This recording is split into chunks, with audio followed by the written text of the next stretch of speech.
திருச்சிற்றம்பலம். எல்லாருக்கும் வணக்கம். பாரி வணக்கம். வணக்கம். எப்படி இருக்கீங்க? நல்லா இருக்கேன். ஒரு பெரிய வாருக்கு அப்புறம் சோஷியல் மீடியாவில் 2 பேரும் நேரில் சந்திக்கிறோம். அது முதல்ல நட்பு ரீதியாக இல்லை, தர்க்கங்கள் ஆரோக்கியமானது தான். ஓகே.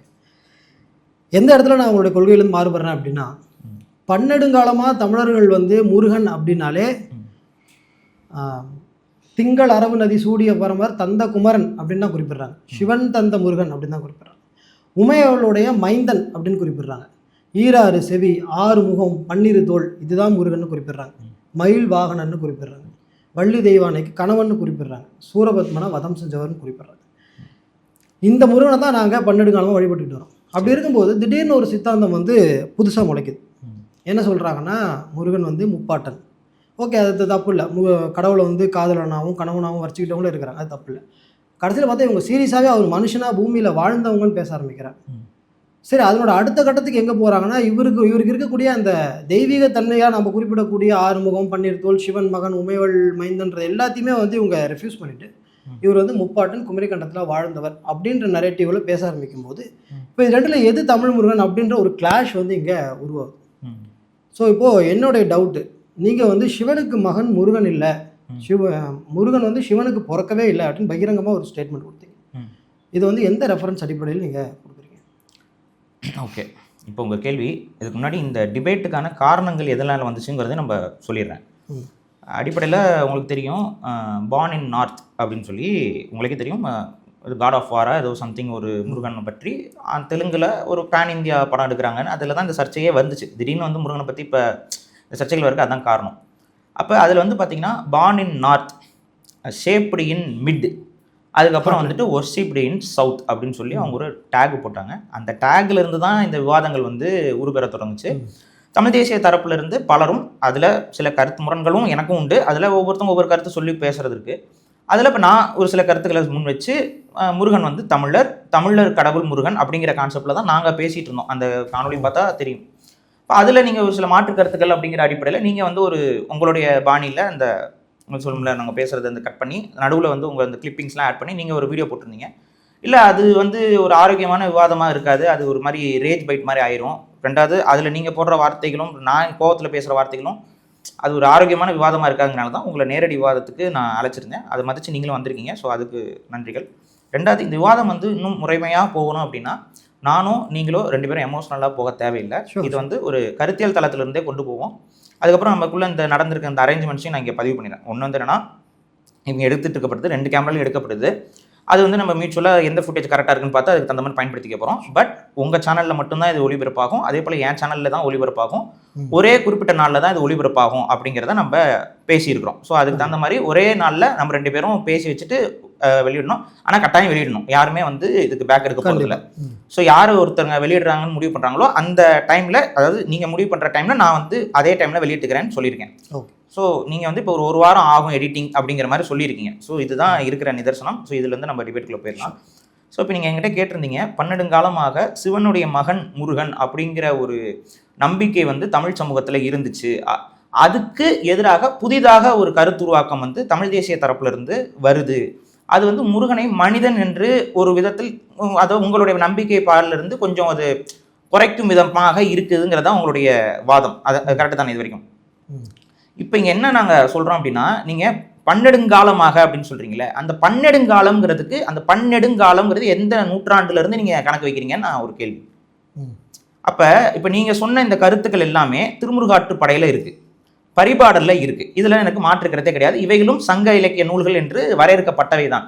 ஆனால் உங்களுக்கே நன்றாக தெரியும், திருமுருகாற்றுப்படையும் பரிபாடலும் மற்ற சங்க இலக்கிய நூல்களை விட கொஞ்சம் காலத்தால் பிந்தியது. அது உங்களுக்கு, அதில் உங்களுக்கு மாற்றுக்கருத்து இருக்கா? இல்லை, மாற்றுக்கருத்து இருக்குது. மாற்றுக்கருத்து இருக்குது. என்ன மாற்றுக்கருத்து?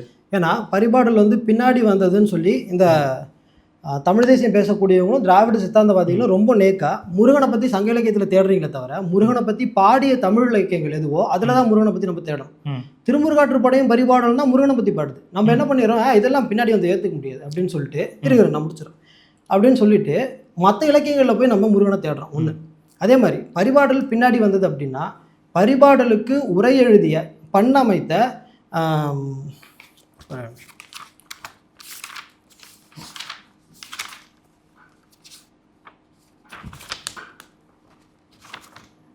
இளம்பெருவழுதி அப்படின்ற சங்ககால புலவர்.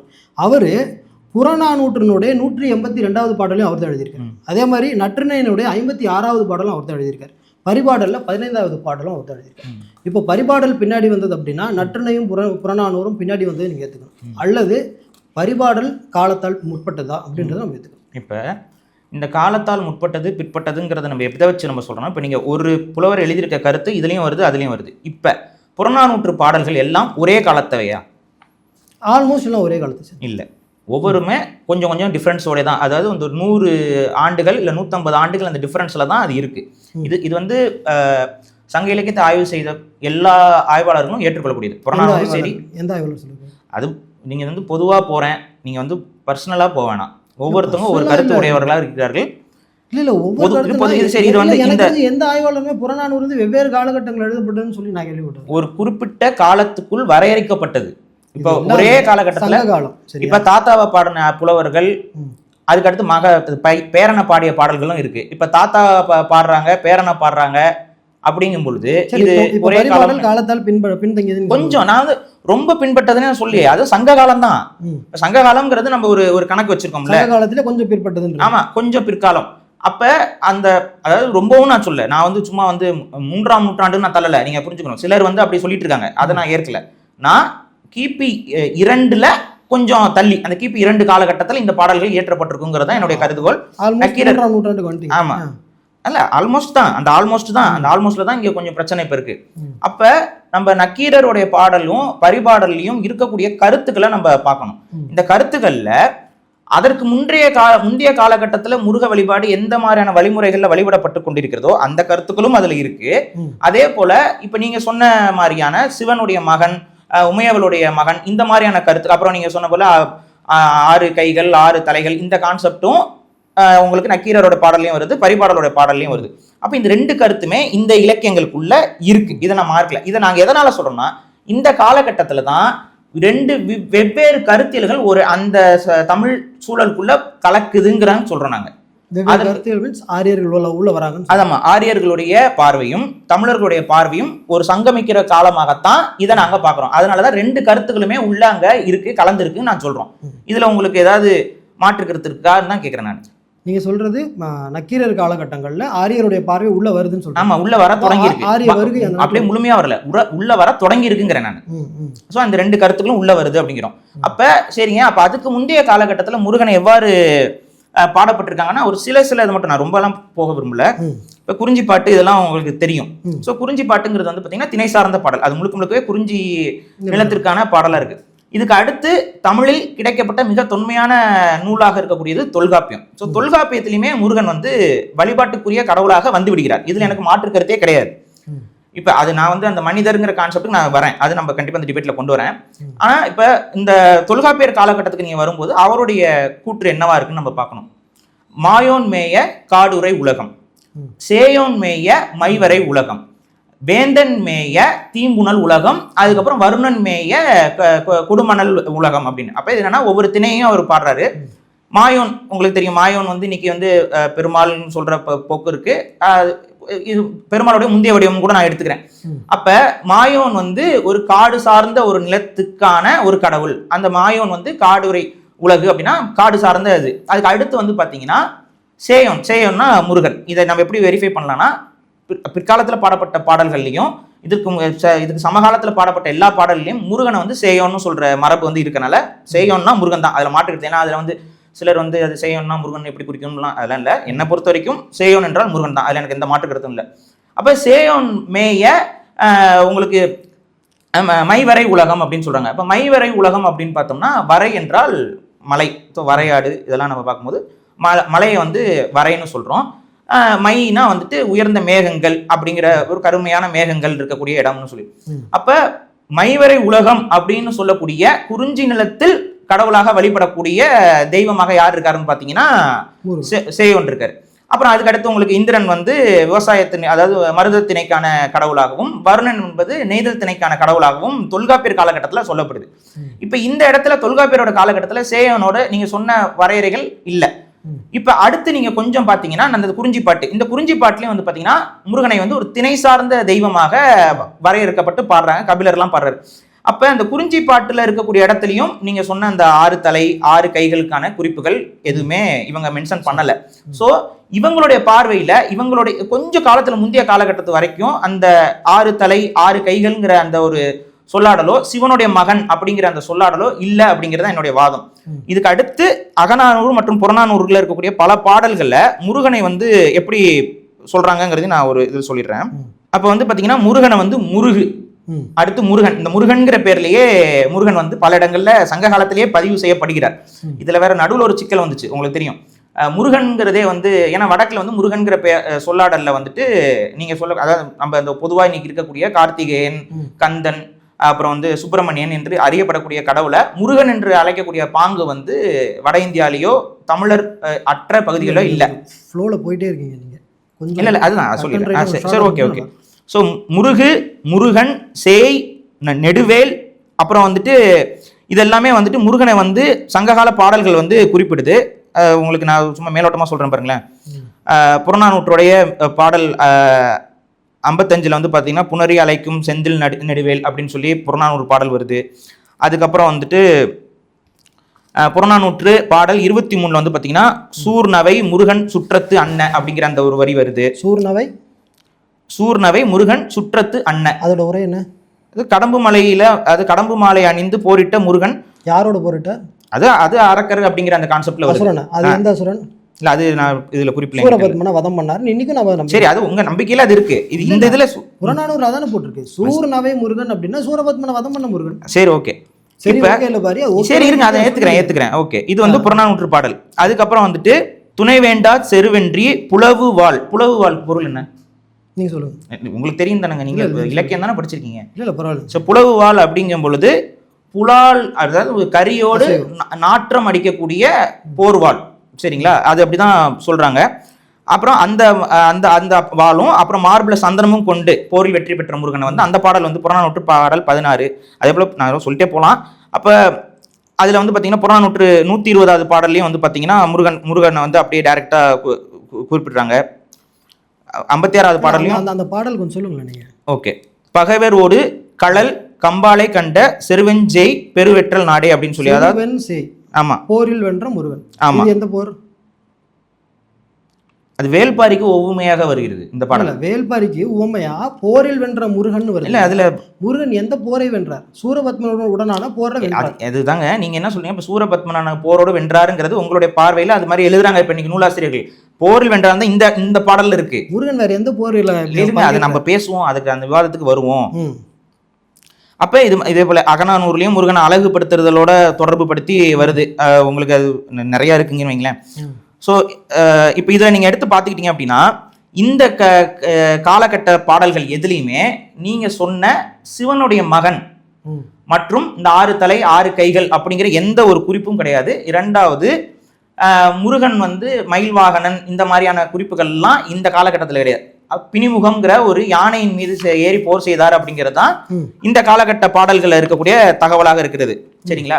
ஸோ சங்க காலத்துல எங்களுடைய கருத்து என்னன்னா, யானை மீது ஏறி போர் செய்த ஒரு கடவுளாக, ஒரு வீரனாக, ஒரு அரசனாக, அரசங்களோடு ஊமைப்படுத்தக்கூடிய இடத்துல இருக்கக்கூடிய முருகன் வருது. இது ஒண்ணு. இரண்டாவது, இப்ப நீங்க சொன்ன அந்த உங்களுடைய திருமுருகாற்றுப்படை மற்றும் பரிபாடல், இதுக்கே நான் வந்துடுறேனே. திருமுருகாற்றுப்படையில சொல்ற கருத்தும் பரிபாடல்ல சொல்ற முருகனுடைய பிறப்பு கருத்துமே வேறு வேறு. இப்ப இதுல எது உண்மைன்னு நீங்க சொல்ல போறீங்க? அது ரெண்டுமே மக்களுடைய நம்பிக்கை சார்ந்து. இப்படி போக கூடாதுல்ல. அப்படிதான் ரெண்டும் வேற வேற கருத்துங்கும் பொழுது, வேற வேற ஆரிஜின் ஸ்டோரிங்கும் பொழுது இதுல எது ஒரிஜினல் ஆரிஜின் ஸ்டோரி? என்னென்ன ஸ்டோரி சொல்றாங்க சொல்லுங்க. ஓகே, இல்ல நீங்க இப்ப டைவர்ட் ஆகி போட்டுறீங்க. நீங்க அந்த சிவனுடைய மகன் அப்படின்னு. ஆமா, இது இப்ப நீங்க சிவனுடைய மகன் அப்படிங்கிறதுக்கு நீங்க வந்து திருமுருகாற்றுப்படை எடுத்துக்காட்டா சொன்னீங்க, பரிபாடல எடுத்துக்காட்டா சொன்னீங்க. நான் என்ன சொல்லவே இல்லை. இல்ல சொல்லிருந்தீங்க அந்த இதுல முன்னாடி. சரி, ஓகே, அப்படி வருது அப்படின்னு நான் சொல்றேன். ஆனா அது ரெண்டு தான் நான் சொல்றேன். அது ஓகே. இப்ப இது ரெண்டுலயுமே பரிபாடல் நீங்க சொல்றது போல அதுவும் சங்கம் அந்த காலத்துல தான் வருது. திருமுருகாற்றுப்படையும் சங்க காலத்துல தான் வருது. இந்த ரெண்டு காலகட்டத்திலையுமே முருகனுக்காக சொல்லப்பட்ட இந்த செய்திகள் ரெண்டும் வேற வேறையா இருக்கு. அது என்ன வேற வேறையா இருக்குங்கிறத நான் அந்த கதையை மட்டும் சொல்றேன். பாடல்கள் வந்து நீங்க வெரிஃபை பண்ணிக்கோங்க. நீங்க பரிபாடலும் திருமுருகாற்றுப்படையும் பிற்காலத்தில் வந்ததுன்னு சொல்றீங்க. உங்களுடைய கடைசி காணொலி என்ன எனக்காக போட்டிருந்த போது அதில் நீங்கள் மணிமேகலை வந்து மணிப்பிரவாள் நடையில் எழுதியிருந்தாங்க. அது பிற்காலத்தை சேர்ந்தது, சம்ஸ்கிருதம் கலந்துட்டாங்கன்னு சொல்லியிருந்தீங்க.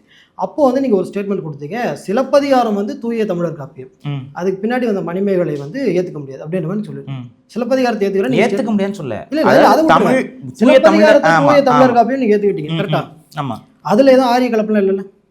இல்ல சிலப்பதிகாரமும் காலத்தால் பிந்தியது தானங்க. அதுலயும் அப்புறம் ஆரிய செய்திகள் இருக்கதானங்க செய்யும். அதான் மணிமேகலை தான் வந்து இங்க ஆரிய பாருங்க, கலப்பு. அதாவது மொழி நடைக்கும் நீங்க அதுக்குள்ள இருக்கிற கருத்துக்களுக்கும் முடிச்சு போடாதீங்க. நான் இல்ல, மொழி நடையில சொல்லிட்டு இருக்கேன். அப்ப சிலப்பதிகார மொழி நடை கருத்துக்கள் வந்து ஆரிய கலப்பு சிலப்பதிகாரத்துல இருக்குன்றீங்களா? அதாவது மொழி நடை வேற, நான் வந்து மணிப்பிரவாள நடைங்கிறது மொழி நடையா இல்ல கருத்தியல் நடையா? மணிப்பிரவாள் நடைக்குள்ளேயே நான் போல. சிலப்பதிகாரத்தை தூய தமிழர் காப்பியமே ஏற்கிறீங்களா இல்லையா நீங்க? தமிழர் காப்பியம், தமிழர் காப்பியம் அதுல இருக்கக்கூடிய கருத்துக்கள்ல உடன்பாடு உண்டு. உண்டா? நான் சொல்றேன். வேலனார் வந்து வெறியாடுறாரு, சரியா? அப்போ சிலப்பதிகாரத்துல என்ன சொல்றாங்க? என்ன ஆடுறாருங்க? வேலனார் வந்து வெறியாடுறாரு. அதுக்கு பொருள் வெறியாடுறது சாமியாடுறது. சாமியார். சாமி அப்ப முருகனுக்கு சாமி ஆடுறாங்க. சாமியார். சரி, இல்ல அதை நான் ஏற்கிறேன், அதை நான் சரி, மறுக்கல. சரி, இன்னைக்கு சரி. அழகு குத்தும் போது நிறைய பேர் சாமியார். ஆமா. ஓகேவா? அதுல என்ன சொல்றாங்கன்னா, கடம்பு சூடி ம். உடன்பிடி ஏந்தி மடந்தை பொருட்டால் வருவது இவ்வோர். நீ உனக்கு திடீர்னு வேலனார் வந்துருச்சு, நீ ஆடிக்கிட்டு இருக்க, ம். இதை நாங்க எப்படி நம்புறது அப்படின்னு மக்கள் கேட்கும்போது, ம். 6 முகமில்லை, ம். அணி மயில் இல்லை, ம். குறமகள் இல்லை, ம். செறிதோல் இல்லை, ம். பன்னிரு தோல் அதெல்லாம் இல்ல, ம். கடம்பூன் தெய்வமாக நேரார். உன்னை எப்படி நாங்க முருகனா ஏத்துக்கிறது? சங்ககால தமிழர்கள் சிலப்பதிகாரத்துல என்ன சொல்றாங்க? உனக்கு 6 முகம் இல்ல, மயில் இல்ல, குறமகள் இல்ல, பன்னிரு தோல் இல்ல, உன்னை எப்படி நாங்க வேலனா ஏத்துக்கிறது அப்படின்னு அவங்க கிட்ட கேட்கறேன். சரி, ஓகே. இப்ப நீங்க வந்து சிலப்பதிகாரத்தை நீங்க சங்ககாலம்னு சொல்றீங்க. இப்ப சிலப்பதிகாரத்தை நீங்க அதை ஏத்துக்க மாட்டேன்னு சொல்ல வரீங்க. சிலப்பதிகாரம் நான் சொல்றேன், திருமுருகாற்றுப்படை இவைகளுக்கு பிற்காலத்துல வருது. அதுக்கு விட அது தாண்டி வர ஒரு நூல். நான் அந்த காலகட்டத்திலேயே ஆரிய சிந்தனைகள் உள்ள வந்துருச்சுன்னு நான் சொல்லிட்டு இருக்கேன். ஆனா நீங்க அதுக்கும் தாண்டி இருக்க ஒரு நூல்ல இருந்து எடுத்துட்டு வந்து உதாரணம் காட்டுறீங்க. இல்ல அப்ப சிலப்பதிகாரத்தோட திருமுருகாற்றுப்படையும் பரிபாடலும் காலத்தால் முந்தையது நீங்க ஏத்துக்கிறீங்க. கொஞ்சம் முந்தியதுங்க. இந்த கொஞ்சம்னா என்ன புரியல? அப்ப எல்லாம் ஆல்மோஸ்ட் இப்ப நீங்க இங்க வந்து அறிவியல் ரீதியாக ஸ்டெப்பி புல்வெளியிலிருந்து ஆரிய வருகை அப்படின்னு சொல்லக்கூடியதுல உங்களுக்கு உடன்பாடு இருக்கா இல்லையா? இல்ல, உங்களுக்கு உடன்பாடு இல்ல. அப்ப அறிவியலே நீங்க புறக்கணிக்கிறீங்க. இல்ல இல்ல நிறைய ஆய்வாளர்கள் அதை மறுக்கிறாங்க. அது நீங்க மறுத்துட்டு போங்க. ஆனா அறிவியல் ரீதியா நீங்க எப்படி அதை மறுப்பீங்க? அறிவியல் ரீதியா நீங்க மறுக்க முடியாதுன்னு சொல்றீங்க. ஜெனடிக் ஆரியர்களோட ஜெனடிக்ஸ் சொல்லுங்க. அதான் ஸ்டெப்பி புல்வெளியில் இருக்கக்கூடிய தோற்றம்னா என்ன? வெளிரிய தோட்கள், வெளிரிய தோல். ஆமா, வெள்ளை தோலா இருக்கிறவங்க ஆரியர்களாமா? அப்படி கிடையாது. இப்ப நீங்க இன தூய்மைவாதம்ங்கிறது வேற, இன தூய்மை. இவருங்க சொன்னீங்க வெள்ளையா இருக்கவங்க ஆரியர்கள். அதாவது அப்ப நான் தமிழன், எனக்கு டவுட் இல்லப்பா.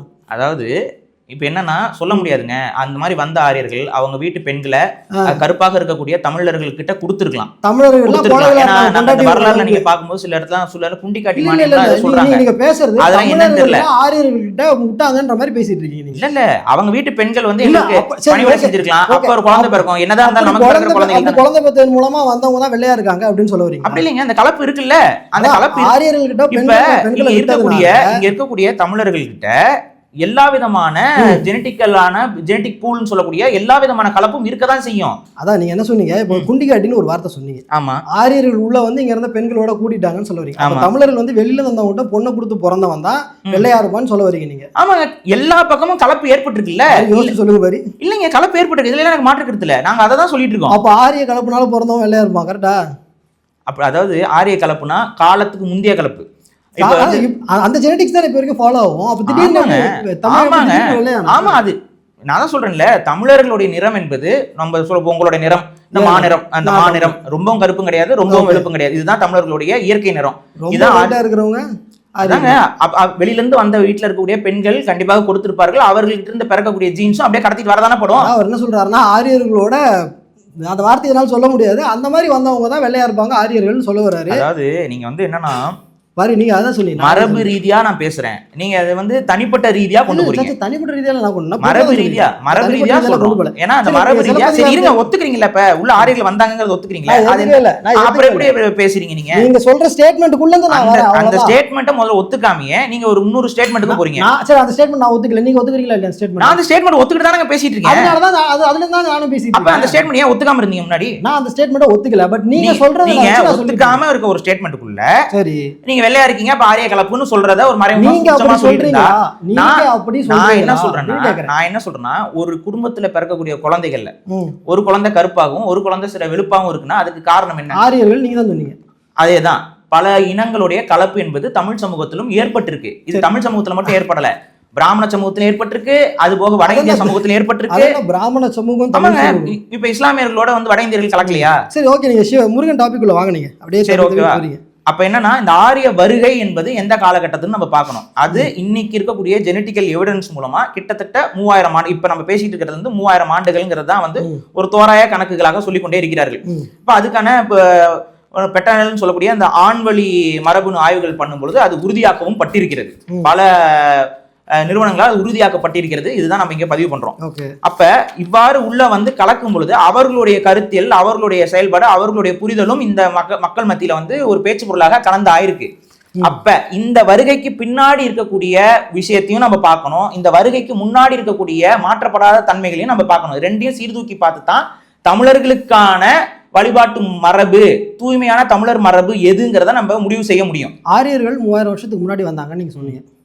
ஆரியர்கள் அப்படின்ற வார்த்தை அல்லது ஆரிய கணப்பு இங்க நடந்தது அப்படின்ற அந்த ஒரு வரலாற்று பதிவு, இவ்வளவு பெரிய வரலாறு நடந்திருக்குமா, வரலாற்று பதிவு சங்க இலக்கியத்தில் எங்க வருது? அதாவது சங்க இலக்கியத்துல அதை பத்தி குறிப்பு கிடையாது, குறிப்பில்லை. ஓகேவா? இப்ப கொஞ்ச நேரத்துக்கு முன்னாடி சங்க இலக்கியங்கள்ல முருகனுக்கு ஆறுமுகம், ஆரிய படை கடந்த அந்த வார்த்தையெல்லாம் வரும்பொழுது அதுக்கு நான் வழக்கம் கொடுக்குறேன், முடிச்சிடுறேன். கொஞ்ச நேரத்துக்கு முன்னாடி என்ன சொன்னீங்கன்னா, முருகன் வந்து ஆறுமுகம்னு சொல்லி சங்ககால பழமையான நூல்கள்ல இல்ல அப்படின்னு சொல்லி நீங்க சொன்னீங்க. அதனால இல்லவே இல்லைன்ற முடிவுக்கு நீங்க வந்தீங்க. இப்ப நீங்களே சொல்றீங்க சங்க காலத்துல ஆரிய கலப்பு நடந்ததுக்கான பதிவுகள் இல்லை அப்படின்னு. அப்ப நான் ஏன் ஆரிய கலப்பை நடக்கலன்ற முடிவுக்கு வரக்கூடாது? ஒண்ணு. இன்னொன்னு, ஆரியர் வருகையை பத்தி சங்க இலக்கியங்கள்ல இருக்கு, நீங்க அதை படிக்கல. ஆரியர் அப்படின்ற வார்த்தைக்கு தமிழர்களுடைய மிக பழமையான 3 நிகண்டுகள் இருக்கு. அந்த 3 நிகண்டுகள் என்னன்னு தெரியுமா உங்களுக்கு? சொல்லுங்க, நீங்களே சொல்லுங்க. சொல்லுங்களேன் சும்மா. இல்ல சொல்லுங்க, நீங்க திவாகர தமிழ் இலக்கியம் நீங்க தான் படிச்சிருக்கீங்க. திவாகர நிகண்டு, சூளாமணி நிகண்டு, பிங்கள நிகண்டு, 3 நிகண்டுகள் மிக பழமையான நிகண்டுகள். இதுல மிக பழமையான நிகண்டுன்னு போகும்போது திவாகர நிகண்டு வந்து மிக பழமையான நிகண்டு, 6 வருஷத்துக்கும் மேற்பட்டது. அதுல ஆரியர் அப்படின்ற வார்த்தைக்கு அவங்க என்ன விளக்கம் கொடுக்குறாங்க அப்படின்னா, ஆய்ந்தோர் உயர்ந்தோர். இப்ப உதாரணத்துக்கு இந்த ஐயர் அப்படிங்கிற வார்த்தை இருக்குல்ல, இது என்னன்னா ஆரியர், உயர்ந்தோர ஆரியர்னு சொல்லுவாங்க. அதுக்கு ஆரியர்கள்லாம் உயர்ந்தவர் அர்த்தம் கிடையாது. இப்ப பாரி நல்லா படிச்ச உயர்ந்தவர் அப்படின்னா அவரு ஆரியர், விக்னேஷ் படிச்ச உயர்ந்தவர் அப்படின்னா நான் ஆரியர், அவ்வளவுதான். அந்த மாதிரியான வார்த்தையில பயன்படுத்திருக்காங்க. ஒண்ணு. இன்னொன்னு, நீங்க சொன்னீங்க 3000 வருஷத்துக்கு முன்னாடி ஆரியர்கள் இங்க வந்துட்டாங்க அப்படின்னு. சிலப்பதிகாரமும் 18 எத்தனை வருஷத்துக்கு முன்னாடி எழுதப்பட்டது? அது என்னங்க, ஒரு 2000 ஆண்டுகளுக்கு முன்னாடி. 2000 ஆண்டுகளுக்கு முற்பட்டது. உங்களுடைய கணக்கே வரேன், சரியா? பேரிசை மரபின் ஆரியர் வணக்கி 18 வருது, சரியா? அந்த பாட்டை உங்களுக்கு நான் முழுசா சொல்றேன். 40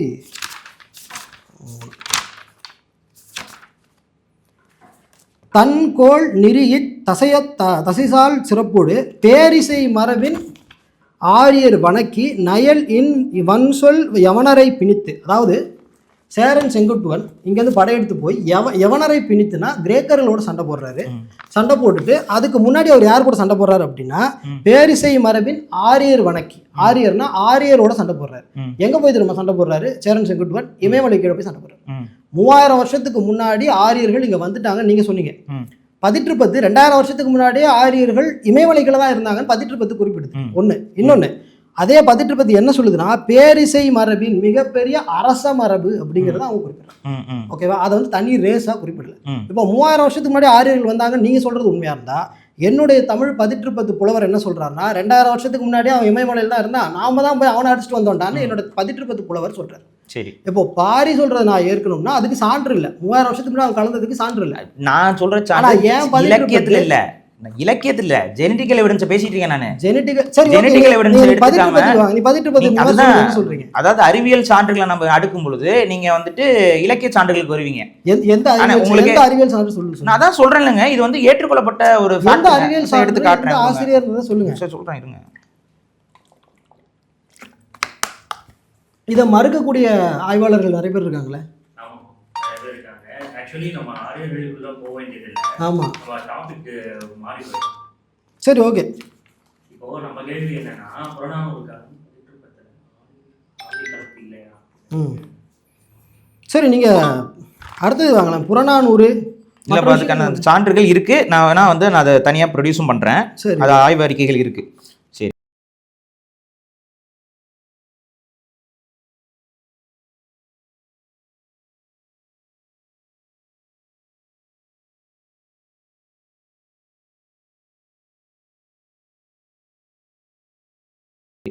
இப்ப எப்படி ஆய்வறிக்கைகள் வந்து ஆரியர்கள் வந்தாங்கன்னு சொல்றீங்களோ, அந்த ஆய்வறிக்கைகளை மறுக்கக்கூடிய மிகப்பெரிய இந்திய தலைவர்களான அம்பேத்கர் உட்பட நிறைய பேர் அதை எதிர்க்கிறாங்க.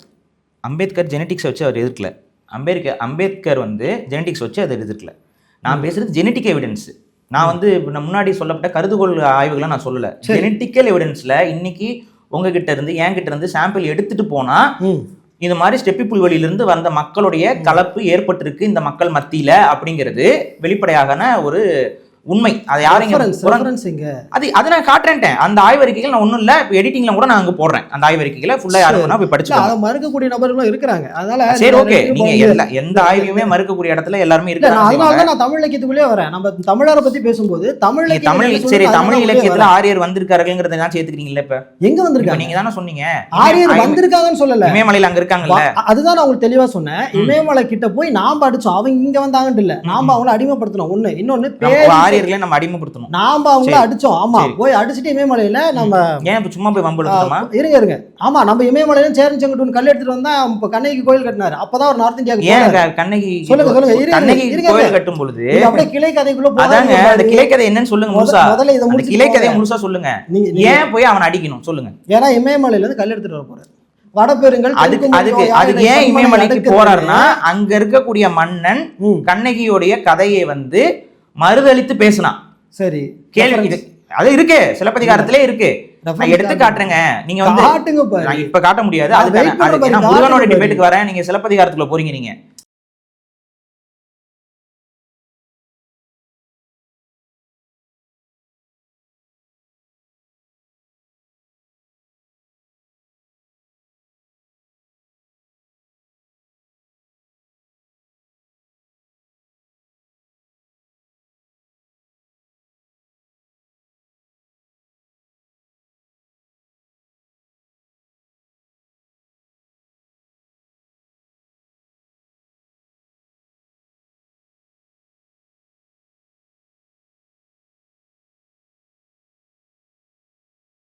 ஆனா இல்ல நீங்க தான் ஆரியர் பத்தி போனீங்க, நான் எக்ஸ்பிளைன் பண்ணிட்டு இருக்கேன். நீங்க சொல்லக்கூடிய அந்த ஆரிய மன்னன் கண்ணகியை வந்து இழிவாக பேசியதாக தகவல் அறிந்துதான் அதற்கு பழிவாங்கும் நடவடிக்கையா தான் அந்த நடவடிக்கை ஏற்படுது.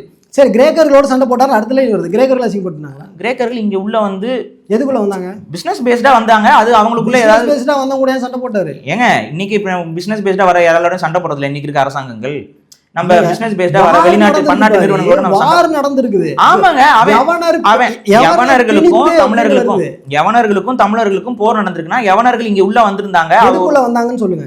அதான் சேரநாடு இந்த தமிழர்களுடைய பகுதிக்குள்ள வந்துட்டாங்க. நார்த்ல சண்டை நடந்திருக்குது, புரியுதா இல்லையா உங்களுக்கு? அங்க போய் சேரன் செங்குட்டு ஒரு சண்டை போட்டாரு. தமிழ்நாட்டிலயுமே யவனர்களோட போர் செஞ்சிருக்கோம்ல, வரலாறுல பதிவுகள் இருக்குல்ல. யவன வீரர்கள் தமிழர்களுடைய படைகள்ல இருந்திருக்காங்க. யவன பெண்கள் வந்து தமிழர்களுடைய அந்த புறங்கள்ல இருந்திருக்காங்க. சிலப்பதிகாரத்துல ரெஃபரன்ஸ் இருக்குன்னு சொன்னீங்களா? அதை காட்டுங்க. நான் அதை இப்ப காட்ட முடியாது, ஆனா நான் எடுத்து காட்டுறேன். கண்டிப்பா இதுல வந்து நான் காட்டுறேன் அதை. சரி, அடுத்தது இந்த ஆரியர்கள் வட்டத்திலேயே நான் அடுத்து வரேன். நீங்க வந்து இந்த வேதங்கள், இந்த ஆறுமுகம், இது எல்லாமே வந்து ஆரியர்கள் தான் நமக்கு கொண்டு வந்து திணிச்சாங்கன்ற வார்த்தை. ஆமா, இப்போ நான் என்ன சொல்கிறேன், பேரிசை மரபின் ஆரியர் கணக்கின்னு சொல்லி 18 பாடுதா. ஆனால் தமிழ் இலக்கியத்தில் மிக பழமையான இலக்கியம் புறநானூறு, நீங்கள் ஏற்கிறீங்க. அதில் முக்கட் செல்வர் நகர்வலம் செய்யற்க இறைஞ்சுக அப்படின்னு சொல்லி பல்யாகசாலை முதுகுடுமி பெருவழுதியினுடைய பாடல்ல புறநானூர்ல வருது. என்ன சொல்றாங்கன்னா, 3 கண்ணு கொண்ட சிவன் வந்து ஊர்வலமா வரும்போது மட்டும்தான் உன்னுடைய தலை வந்து சாயணும் அப்படின்னு சொல்றாங்க. ஆரியர்கள் எங்க இருக்காங்க? நார்த்ல இருக்காங்க. சிவனுக்கு 3 கண்ணுன்ற நம்பிக்கை எங்க இருக்குது? இங்க இருக்குது. ஆரியம் இங்க வரதுக்கு முன்னாடி அந்த நம்பிக்கை நம்ம இருக்கு. சிவனுக்கு 3 கண் அப்படிங்கிறீங்களே, அந்த முக்கண் அப்படிங்கிறது அந்த கண் எதை குறிக்கிறது? அதை எதை குறிக்கிறது சொல்லுங்க. முதல்ல முக்கண் பிசிக்கல் ஐயா, பிசிக்கல் ஐயா, 2 ஐயுமே குறிக்குது.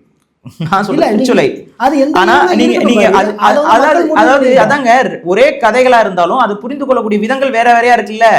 தலையில வந்து அப்படியே ஒரு அவங்க வந்து சிந்தனையை வந்து சொல்றது என்னது, சித்தர்கள் வந்து ஸ்பிரிச்சுவல் ஐன்னு சொல்லுவாங்க, மக்கள் வந்து நெற்றி கண்ணுன்னு சொல்லுவாங்க.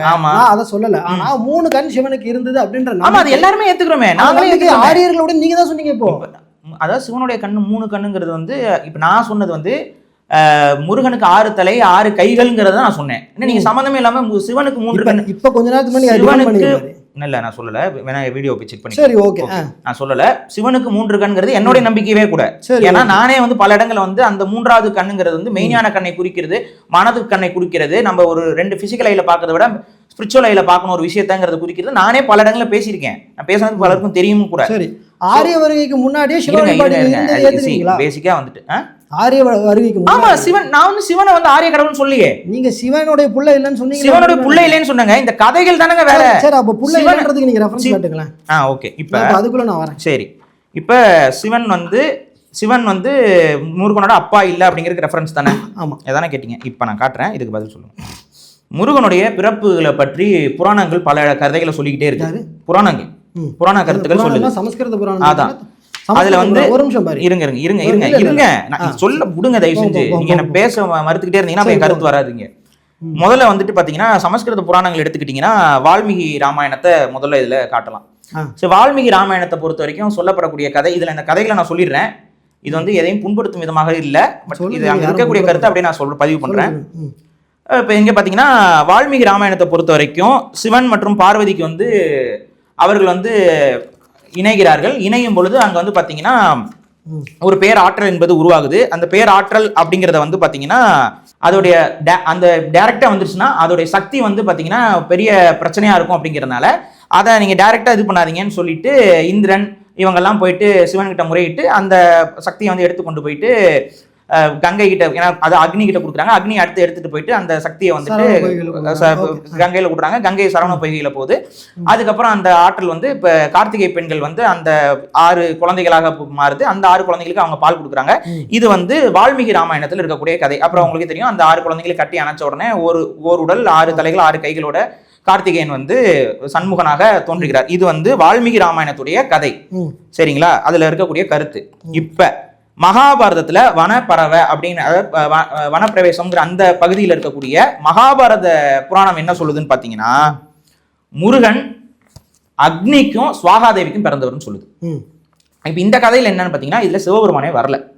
இந்த மகாபாரத கதையில என்ன வருதுன்னு பாத்தீங்கன்னா அக்னி வந்து யாகம் வளர்க்கக்கூடிய சப்த ரிஷிகளுடைய மனைவிகள் மீது அவருக்கு வந்து ஒரு ஆசை ஏற்படுவதாக சொல்றாங்க. அந்த ஆசையின் காரணமாக அந்த பெண்களை வந்து அடையணும்னு நினைக்கிறாருங்கிறாங்க. அது வந்து முடியாது அப்படிங்கும்போது சுவாகாதேவிக்கு அக்னி மேல ஒரு காதல் இருக்கு போல. அவங்க என்ன பண்றாங்க, சப்த ரிஷிகளுடைய மனைவிகளுடைய தோற்றத்தை அவங்கள மாதிரி ஒவ்வொரு சப்தரிஷியும் உங்களுக்கே தெரியும், முனிவர்கள், அவங்களுடைய மனைவிகளாக தோற்றத்தை ஒவ்வொரு மனைவியாக சுவாகாதேவி வந்து பெற்று வராங்க. அப்படி பெற்று வரும் பொழுது அருந்ததி, அதாவது இவருடைய அவருக்கு எங்கன்னா வசிஷ்டர், அதான் அவரு அருந்ததி, அவர் அந்த வசிஷ்டர் தான்.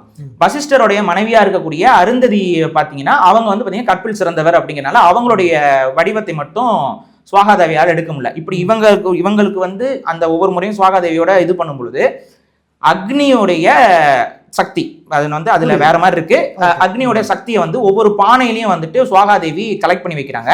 இந்த பானையை வந்து அடுத்து வந்து முருகனாக உருவாகிறதா இந்த கதை வந்து தொடருது. இது வந்து மகாபாரதத்துல இருக்கக்கூடிய கதை. நான் அடுத்த ஒரு சின்னதை முடிச்சிடுறேன். அடுத்து வந்து பாத்தீங்கன்னா குமார சம்பவம் சொல்லி முருகனுடைய பிறப்புக்குனே தனியா ஒரு இது இருக்கு. இதுல நீங்க என்னன்னு பாத்தீங்கன்னா இதுலயும் வந்து பாத்தீங்கன்னா அக்னி தான். ஆனா இதுல என்ன கதை வருதுன்னு பாத்தீங்கன்னா சிவனும் பார்வதியும் வந்து இல்லறவியல்ல இருக்கும் பொழுது அவங்க வந்து சிவனுடைய சக்தி என்ன வீடியோ நானும் பார்த்தேன், அவர் இதெல்லாம் சொல்லியிருந்தாரு. அவருடைய சக்தி, அந்த சக்தியை வந்துட்டு அக்னி வந்து டைரக்டா எடுத்துட்டு போறாரு. எடுத்துட்டு போயிட்டு கங்கையில வந்துட்டு கலக்குறாரு. இந்த கங்கையில கார்த்திகை பெண்கள் நீராடி கொண்டிருக்கிறார்கள். அதனால கார்த்திகை பெண்கள் கருவுற்று அவங்களுக்கு பிறக்கிற குழந்தை வந்து முருகன் அப்படிங்கிற கதை இருக்கு. இப்ப இது மாதிரி சொல்ற கதைகள்ல இதுல இன்னொன்னு போக சங்க இலக்கியமாக நீங்க எடுத்து காமிச்ச உங்களுடைய திருமுருகாற்று படையில வரக்கூடிய கதை என்னன்னா நெற்றி கண்ல திறக்கிற திருமுருகாற்று, அதாவது நம்மளுடைய திருமுருகாற்று படையில, அதான் நக்கீரர் எழுதிய திருமுருகாற்று படையில வரக்கூடிய கருத்து என்னன்னா சிவனுடைய நெற்றி கண் வந்து திறக்கப்படுகிறது. அந்த நெற்றி கண்ணில இருந்து வந்து தீப்பிழம்புகள் வருது. அந்த தீப்பிழம்புகள் வந்து உங்களுக்கே தெரியும், அதே இந்த கதை தான். திரும்ப இது போயிட்டு சரவண பொய்கையில வந்து குழந்தையாரு. இது வந்து திருமுருகாற்று படையில. பரிபாடல்ல கதை வேற. பரிபாடல்ல கதை என்னவா வருதுன்னு பாத்தீங்கன்னா காமன் வந்துடுறாரு அங்க. இதுல பரிபாடல்ல இவர் வந்து பாத்தீங்கன்னா சிவன் வந்து காமனுடைய அம்பு ஏயப்படுகிறது. அதுல கோவப்படுறாரு. அப்ப கண் திறக்கிறாரு. அதுல வருது. இதுல வந்து பாத்தீங்கன்னா இந்த பரிபாடல்ல வரக்கூடிய கதை வந்து கொஞ்சம் கேட்பதற்கு நமக்கே கொஞ்சம் சங்கடமா இருக்கக்கூடிய கதையா தான் இருக்கும். காரணம் என்னன்னா இதுல வந்து அந்த அக்னி வந்து இந்த புணர்தல் இந்த இதெல்லாம் வருது, அந்த சுவாகாதேவி இந்த விஷயங்கள்லாம் வருது. அப்ப பரிபாடல்ல ஒரு கதை, பரிபாடலில் என்ன சொல்றாங்க, சிவன் மகன்லன்னு சொல்றாங்க. அதான் அதுல சிவன் மகன் சொல்றாங்க. பரிபாடல்ல சிவன் மகன்னு சொன்னாலும் அதுல என்ன வருதுன்னு பாத்தீங்கன்னா, அந்த அக்னி வந்து இந்த அந்த ஆசைப்பட்ட இந்த கதைகள் இதெல்லாமே வந்துட்டு பரிபாடல்லையும் வந்துருது அந்த பாடல்ல. அப்ப முருகனுடைய பிறப்புக்கு இந்த புராண செய்திகள் ஒன்னொன்னு வெவ்வேற இருக்கு. இப்ப இதுல எது உண்மையான கதைன்னு தான் நான் கேட்கிறேன். இது சொல்லுங்க, இதுல எது உண்மையான கதை? முதல் விஷயம், வீவர்ஸுமே நான் சொல்லிக்க விரும்புறது, நான் சொன்ன இந்த 6 முகம் 12 தோள் 26 செவின்ற முருகன் வந்து தமிழ் இலக்கியம் எனக்கு ரெஃபர் பண்ண முருகன். சரியா? அதனால தான் தமிழ் இலக்கியத்தின் அடிப்படையில் முருகன் இப்படி தான் அப்படின்றத நான் ஏற்றுக்கிறேன். ஓகேவா? அட் த சேம் டைம் ஒருவேளை தமிழ் இலக்கியம் வந்து மாற்றி இல்லைப்பா அவர் முப்பாட்டன் தான் அவர் குமரிக்கண்டத்தில் வாழ்ந்த மன்னார் சொல்லியிருந்தா 100% இன்னைக்குனா பாரிசாலன் பக்கத்தில் நின்று பண்ணுறது மாற்றுக்கிறது. ஆனால் என் தமிழ் இலக்கியம் எனக்கு இப்படி தான் சொல்லுது. நீங்கள் குறுக்க வந்து 3 சமஸ்கிருத இலக்கியங்களை கொண்டு வந்தீங்க. நான் 100% நான் சொல்கிறேன், உங்களுக்கும் சமஸ்கிருதம் தெரியாது, எனக்கும் சமஸ்கிருதம் தெரியாது. அதனால மூலச்சான்றுகளை வந்து எவனோ ஒரு நாள் பகுத்து ஆராய முடியாதோ அதுக்குள்ள நம்ம போகாமல் இருக்கிறது நல்லது. ஒன்று. இன்னொன்று இருங்க, சமஸ்கிருத இலக்கியங்களை நான் டிஃபெண்ட் பண்ண தயார். அங்கே சரி, அதெல்லாம் டிஃபெண்ட் பண்ண திருமுருகாற்றுப்படையில் ஒரு கதை இருக்கு, பரிபாடலில் ஒரு கதை இருக்கு. இதில் எந்த கதை உண்மை? பரிபாடலில் இருங்க, பரிபாடலில் என்ன போட்டிருக்காங்க அப்படின்னா, விரிசடை புரை இருங்க,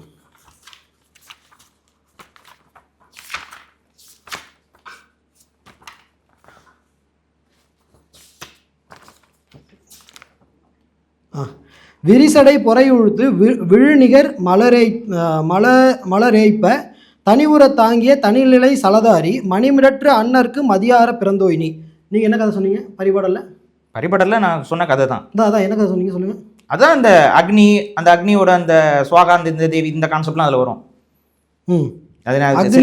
தேவி கதைகள் வரும் நீங்க சொல்றீங்க இல்லையா? பரிபாடல் அப்படி வரல. பரிபாடல்ல வந்து விரிசடை பொறையுழுத்து விழுநிகர் மலரோயினி. அது விளக்கமும் சொல்லிருங்க. விளக்கம் சொல்றேன். விரிசடை பொறையுழுத்து சிவனுடைய கண்ணுல இருந்து தனி ஊரை தாங்கிய தனிநிலை சலதாரி, அந்த நெருப்பு கங்குகளை தாங்கிய சலதாரினா கங்கைன்னு அர்த்தம். அந்த நெருப்பு கங்குகளை தாங்கிய கங்கை மணிமிடற்று அன்னருக்கு மதியார பிறந்தோயினி. மணிமிடற்று அன்னர்னா விஷத்தை கண்டத்தில் தாங்கிய சிவனுக்கு மதியார பிறந்தோயினின்னு தான் வருதே தவிர இதுலயும் கார்த்திகை பெண்கள் கருவுற மாதிரி தான் வரும். இல்ல பரிபாடல்ல அப்படிதான் வருது. பாடல் காட்டுங்க. நான் எடுத்து காட்டுறேங்க. ஆனா வந்து பரிபாடல் அப்படிதான் வருது. இந்த கதைகள் நான் எடுத்து காட்டுறேன், கண்டிப்பா எடுத்து போடுறேன். அதை இப்ப எங்க ரெஃபரன்ஸ்ல நான் எடுத்து போடுறேன்ட்டு நானு. ஆனா உங்களுக்கே தெரியும், திருமுருகாற்றுப்படையிலையும் பரிபாடலும் வெவ்வேறு கருத்துக்கள் பதியப்பட்டிருக்கு. நீங்க இது இந்த இடத்துல தப்பிக்கிறதுக்கு வேணா இதை நீங்க கட் பண்ணிட்டு போலாம். பட் கண்டிப்பா ரியாலிட்டி வெளியில வரும். அதுல கார்த்திகை உங்களுக்கு இதுல பரிபாடல்ல பாருங்க, அதாவது கார்த்திகை பெண்களுக்கு பிறக்கிற கதை ஒண்ணு இருக்கு, கார்த்திகை பெண்கள் பால் கொடுக்குற கதை ஒண்ணு இருக்கு. புரியுதுங்களா? அதே போல சிவன் உமை வந்து சேரும் பொழுது ஒரு கதை இருக்கு. சிவன் இமயவிலே, அதாவது பார்வதியை பத்தியே கணக்கிலே இல்லாம ஒரு கதை இருக்கு. இது ரெண்டுலயுமே வெவ்வேறு கதைகள் இருக்கு. இந்த 2 வெவ்வேறு கதைகள்ல எந்த கதை உண்மை கதைன்னு தான் நான் கேட்கிறேன்.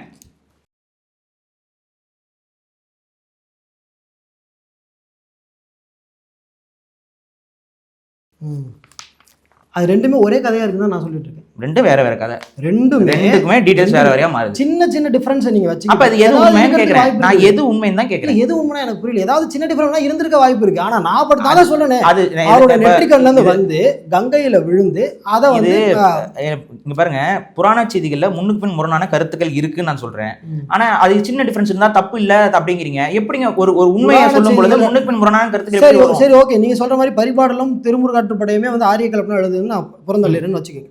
அடுத்தது நீங்களே ஒரு வீடியோவில் சொன்னீங்க, கம்பர் வந்து ராவணனை சப்போர்ட் பண்ணி அவர் ஒரு தமிழர் அப்படின்றத கம்பர் காட்டினார் அப்படின்னு. முருகனுக்கு வாங்க, நீங்க முருகனுக்கு தான் வரேன். இல்ல நீங்க கம்பரை வந்து அந்த அளவுக்கு தமிழுக்கு உகந்தவரா நீங்க எடுத்து பேசுனீங்க. இப்ப நான் சொல்றேன், முளரி மேல் வைகுவான் முருகன் தந்த அத்தளரியல் பாகத்தான் அப்படின்னு வரும். அதாவது முருகனை தந்த தளரியல் பாகத்தான்னா பாதி பாகத்தை உமையவளுக்கு தந்த சிவனுடைய மகன் முருகன் அப்படின்னு கம்பர் சொல்றார். தடக்கையை அழியான் அளவி ஒன்று ஆவரை அன்றி. கம்பருடைய காலம் என்னங்க, சங்ககாலமா? கம்பருடைய காலம் இப்போ 800-900. அவரும் இப்போ காலத்தால் பிற்பட்டவர். ஆமாங்க, காலத்தால் பிற்பட்ட கதைகளே நீங்க திரும்ப திரும்ப எங்க கிட்ட வந்து காமிச்சிட்டே இருக்கீங்க. காலத்தால் இந்த புராணம் சரி ஓகே. இப்ப நான் சொன்னதுல திருமுருகாற்றுப்படை மற்றும் பரிபாடலுக்கு முந்தியதுதான் அந்த சான்ஸ்கிரிட் விஷயங்கள்லாம். நான் உங்களுக்கு தமிழோட பழைய சமஸ்கிருதம் எல்லாத்தையும் பழமைன்னு சொல்லல. இல்ல, இதை விட பழைய வால்மீகி ராமாயணம், ஸ்கந்த புராணம், இந்த புராண கருத்துக்கள் முன்னாடியே வந்திருக்கா இல்லையா? அந்த புராண கருத்துக்கள் தமிழ்நாட்டுக்குள்ள வந்திருக்கு திருமுருகாற்றுப்படை பரிபாடல் காலகட்டத்துல. தமிழ் இலக்கியத்தை விட பழமையான இலக்கியம்னு நீங்க சொல்றீங்களான்னு கேட்கிறேன். அதாவது அதாவது பாருங்க, தமிழ் இலக்கியங்கள் பழமையானது இருக்கு. இப்ப தொல்காப்பியத்தை வந்து மேட்சுக்கு நான் கூப்பிடல. தொல்காப்பியத்துக்கு பழமையான சான்ஸ்கிரிட்ல ஒரு மண்ணும் கிடையாதுங்கிறது எங்களுக்கும் தெரியும். ஆனா திருமுருகாற்றுப்படையில் இருக்கக்கூடிய இந்த கருத்துக்கள் சமஸ்கிருத கருத்துக்கள்ங்கிறத நாங்க பதிவு பண்றோம். நான் அதனால அந்த பாடல்கள் அதுக்கு முன்னாடி இருக்குங்கிற நான் திருமுருகாற்றுப்படைக்கு முன்னாடி இருக்கக்கூடிய ரெஃபரன்ஸ்க்கும் நான் போனேன். சிலப்பதிகாரத்துக்கு எல்லாம் போகும்போது நீங்க அதே ஏத்துக்க மறுக்கிறீங்க. நீங்க புறநானூறு திருமுருகாற்றுப்படை சிலப்பதிகாரம் என்ன புரியல எனக்கு. இல்லங்க, நீங்க திருமுருகாற்றுப்படைக்கு முன்னாடி புராண கருத்துக்கள் வந்தது நீங்க சொன்னீங்க. ஓகேவா? அப்போ இதை விட பழமையான திருமுருகாற்றுப்படை காலகட்டத்துல புராண கருத்துக்களும் இருக்கு, தமிழர்களுடைய கருத்துக்களும் இருக்கு, ரெண்டு கலந்து இருக்குங்கிற நான். சரி, நீங்க திருமுருகாற்றுப்படை ஏத்துக்கல. சரி, நான் ரொம்பலாம் போனாங்க. அதே திருமுருகாற்றுப்படையில முருகனோட வழிபாட்டை பத்தி என்ன சொல்லுது? நீங்க சொல்லுங்களேன். சொல்லுங்க. ஒரு வெள்ளாட்டை அறுத்து அதோட ரத்தத்தை படையல் பண்றதுங்கிறது இருக்கா இல்லையா? இருக்கு. அதை நம்ம செய்யலாமா வேண்டாமா? தாராளமா செய்யணும். ஆனா அது வந்து யாரு பண்ணது நீங்க சொல்ல வரீங்க? அது யாரு நம்ம பண்ணல, அதை நீங்க நம்ம விட்டுட்டோம். பட் அது வந்து எதனால அந்த வழிபாடு விட்டோம்னு நீங்க சொல்ல வரீங்க? சொல்லுங்க. சொல்லுங்க, நீங்க சொல்லுங்க, தெரிஞ்சுக்கலாம். நீங்க தான் ஒரு சொல்லுவீங்களா? ஏதாவது இவங்க உடான்ஸ் அடிச்சுட்டு இருப்பாங்க, அப்படிலாம் செய்யக்கூடாதுங்க, முருகனுக்கு வந்து அசைவம் ஒத்துக்காதுங்கன்னு யாராவது சொல்லியிருப்பாங்க. அதுக்கப்புறம் அப்படி காலமா போயிருக்கும். அசைவம் ஒத்துக்காதுன்னு உடான்ஸ் அடிச்சு விட்டுருப்பாங்க. அதான் சொல்ல வரீங்க? சரி,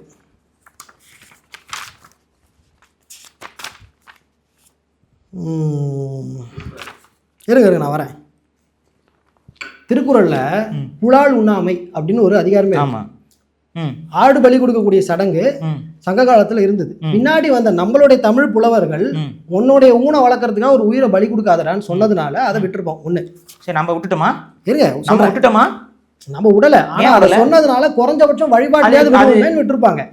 இருங்க ஏங்க, முருகனை நாங்க எப்படி இப்ப வழிபடுறோமோ அதே வழிபாட்டை நான் கருப்புசாமிக்கு இன்னைக்கு வழிபட்டு இருக்கேன்.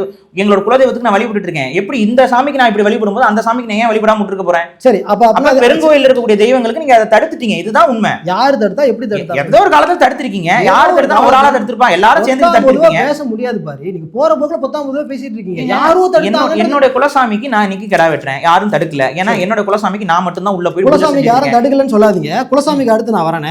சரி, குலசாமி இருக்கட்டும். நீங்க முதல்ல சொல்றீங்க முருகனுடைய இந்த ஆடு பலி கொடுக்கக்கூடிய சடங்கை நாம விட்டதுக்கு காரணம் யாரோன்னு சொல்றீங்க. யாரோ இல்ல, பிராமணர்கள். இந்த மதத்துக்குள்ள வந்துட்டு ஏங்க ரெஃபரன்ஸ் வாங்க, இந்த கோயிலுக்கு எல்லாம் போவோம். இப்ப ஒண்ணும் இல்ல, இப்ப உங்களுக்கே இதுல உங்களுக்கு தெரிஞ்ச ஒரு விஷயம் தானே, திருப்பரங்குன்றத்துல இஷ்யூ நடந்துச்சுல. என்ன இஷ்யூ? விளக்கேத்துற இஷ்யூ. அதுக்கு முன்னாடி என்ன இஷ்யூ? அதுக்கு நீங்களே சொல்லுங்க என்னன்னு. அங்க மேல இருக்க தர்கால கெடா வெட்டுறதானே இஷ்யூ ஆகுது. அது யார் தடுத்தா? நான் நம்ம ஆளுக்கு தான் தடுத்தாங்க. நம்ம ஆளுக்குன்னா யாரு? அந்த தமிழர்கள் தான் தடுத்தாங்க. என்ன யாரு தமிழர்கள்? அந்த கோயில் நிர்வாகம்னு சொல்லுங்க. சரி, கோயில் நிர்வாகம் யார் கையில இருக்கு? யார் கையில சொல்லுங்க நீங்க. சரி, இப்போ வந்து திருப்பரங்குன்றத்துல கெடா இருக்கிற தப்பு இல்ல நீங்க சொல்ல வரீங்க? ஆமாங்க, தப்பு இல்ல. அதான் முருகனை தானே வழிபடுறாங்க, வழிபட்டு போறாங்க. அறுக்கிற தப்பு இல்லன்னு சொல்றீங்களா? ஆமாங்க, தப்பு இல்லன்னு தான் சொல்றேன். ஏங்க முருகனுக்கு அப்படிதானங்க வழிபட்டு இருக்கோம், அப்புறம் முருகனை அப்படிதான் வழிபட்டு இருக்கோங்கிற வழிபட்டோம். ஆனா அதை நம்ம கைவிட்டதுக்கு காரணம் தான் நீங்க சொல்றது ஏற்புடையதா இல்ல. சும்மா போற போக்குல பிராமணர்கள் பண்ணாங்க. கண்ணு முன்னாடி பிராமணர்கள் தான் தடுக்கிறாங்க. இப்ப தடுக்கிறாங்க. ஓகேங்க, அப்ப தடுத்தது யாரு? இப்ப தடுக்கிறவனே கேட்கறதுக்கு துப்பு இல்ல. அப்ப தடுத்தவன் யாருன்னு கேட்டீங்க. எமோஷனல் ஆக கூடாதுன்னு சொன்னீங்க. நான் தான் தெளிவா. இப்ப தடுக்கிறது யாரு? இப்ப தடுக்கிறது யாரு? சொல்லுங்க. அந்த டோன் இப்ப தடுக்கிறது யாரு? இப்ப தடுக்கிறது கோயில் நிர்வாகம். HRNC கண்ட்ரோல்ல இருக்கு. போய் தடுப்போம். அது இல்லைங்க, இங்க பாருங்க, சங்க இலக்கியத்திலேயே முருகனுக்கு வந்து நாங்க கெடாலாம் பலி கொடுத்துருக்கோம். சோ அதனால இந்த மலையில வந்து ஒரு இடத்துல பலி கொடுக்கறதுல எந்த வித குறைபாடும் கிடையாது.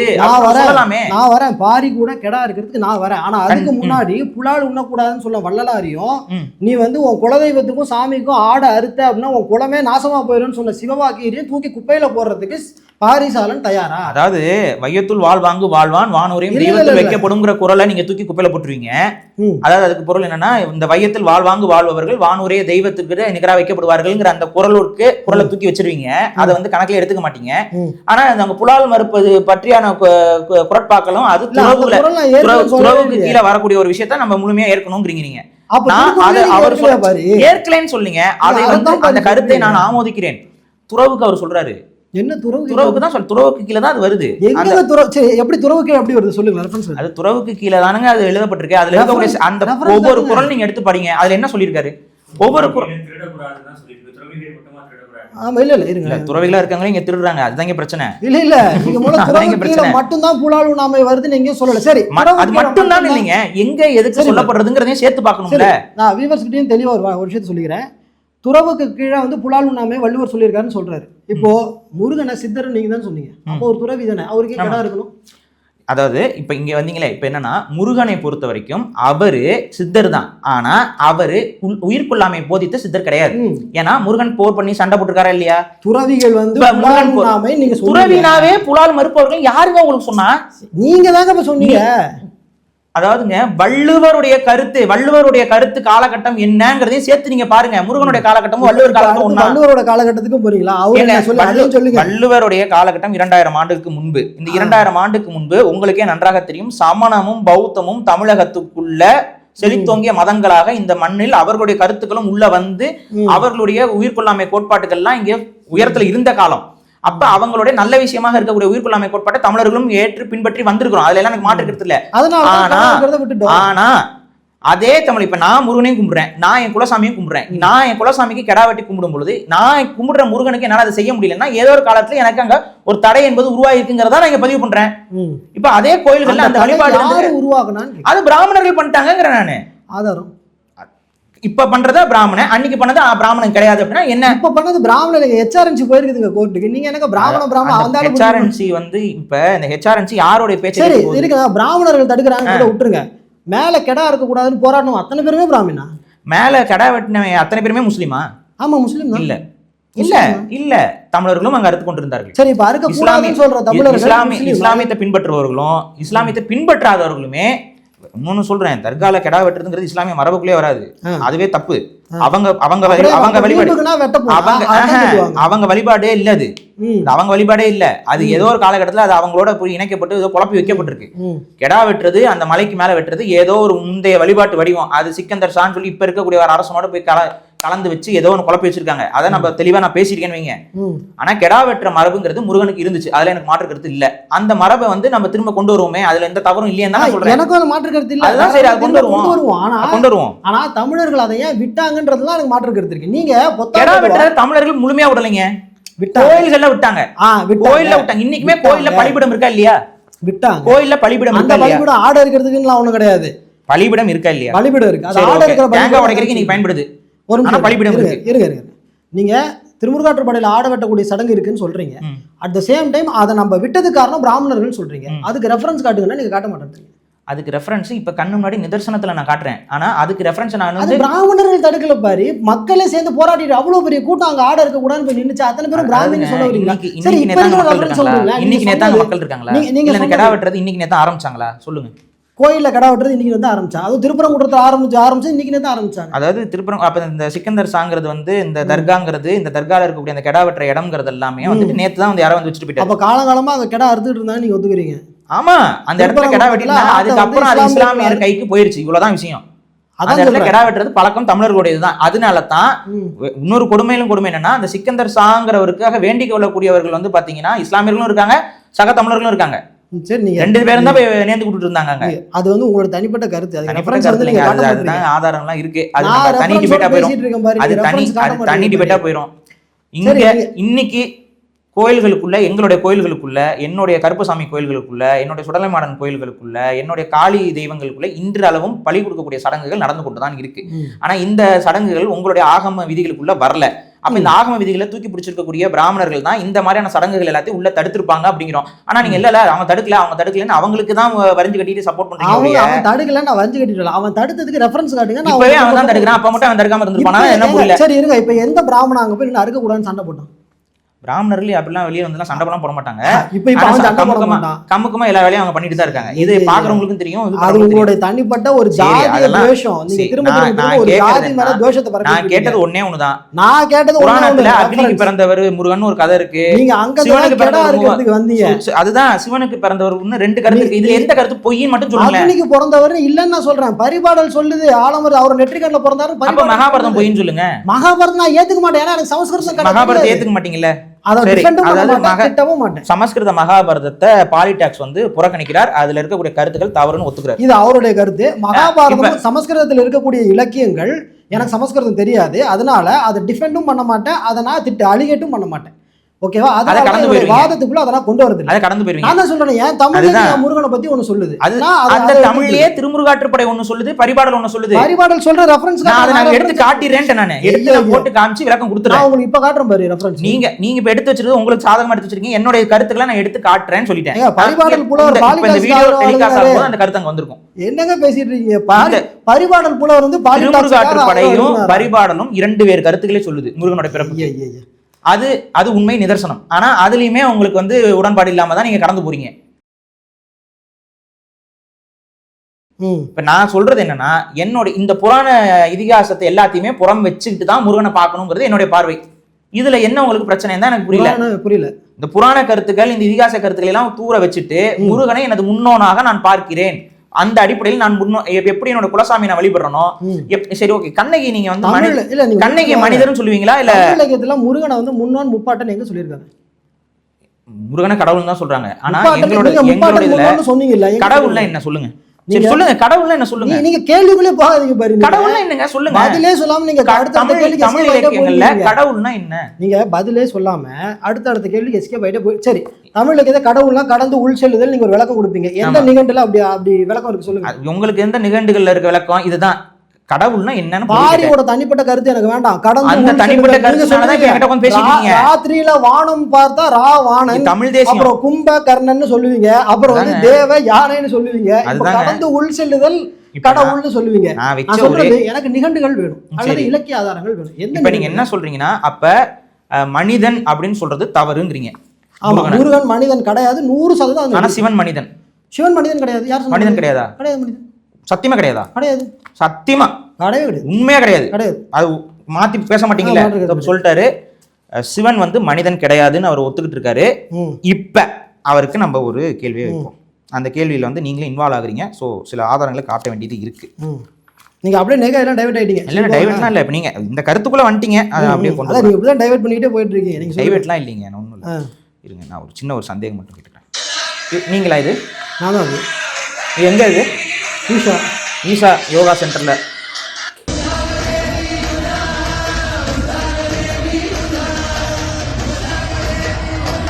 நீங்க தான் அங்க டான்ஸ் ஆடிட்டு இருக்கீங்க. சரி ஓகே. அந்த வீடியோ நான் வந்து உங்களுக்கு இதுல காட்டுறேன். சரி, ஏன் இன்ஸ்டாகிராம்ல இருக்கு, போய் பாருங்க. நான் ஓபனா தான் வச்சிருக்கேன். ஆமா, அதனால தான் எனக்கு தெரியும். எல்லாம் பண்ணல. இல்ல, அவர் இன்ஸ்டால ஓபனா வச்சிருக்காரு. சோ ஈஷா யோகா சென்டருக்கு அவரு போயிருக்காரு. இப்ப என்ன கருத்து ஒரு நிமிஷம் சொல்லுங்க. அவங்க ஆதியோகின்னு சொல்லுவாங்க. அதான கொண்டு வர போறீங்க? இருங்க, நான் சொல்லிடுறேங்க. சொல்லுங்க. இப்போ வந்துட்டு ஈஷாவுடைய belief, as per Isha belief வந்து பார்த்தீங்கன்னா அவர் அது ஆதியோகின்னு சொல்கிறாரு. அப்போ ஆதியில் இருந்த யோகி அப்படின்னு சொல்கிறாரு. இதுக்கு வந்து சத்குருவோடைய டைரக்டான அஃபிஷியல் வெப்பேஜில் அவரே சொன்ன ஸ்டேட்மெண்ட் இப்போ வரைக்கும் இருக்குது. நான் இந்த வீடியோ போடுறதுனால அதுலேயும் நான் ஸ்க்ரீன்ஷாட்டில் காட்டுறேன்.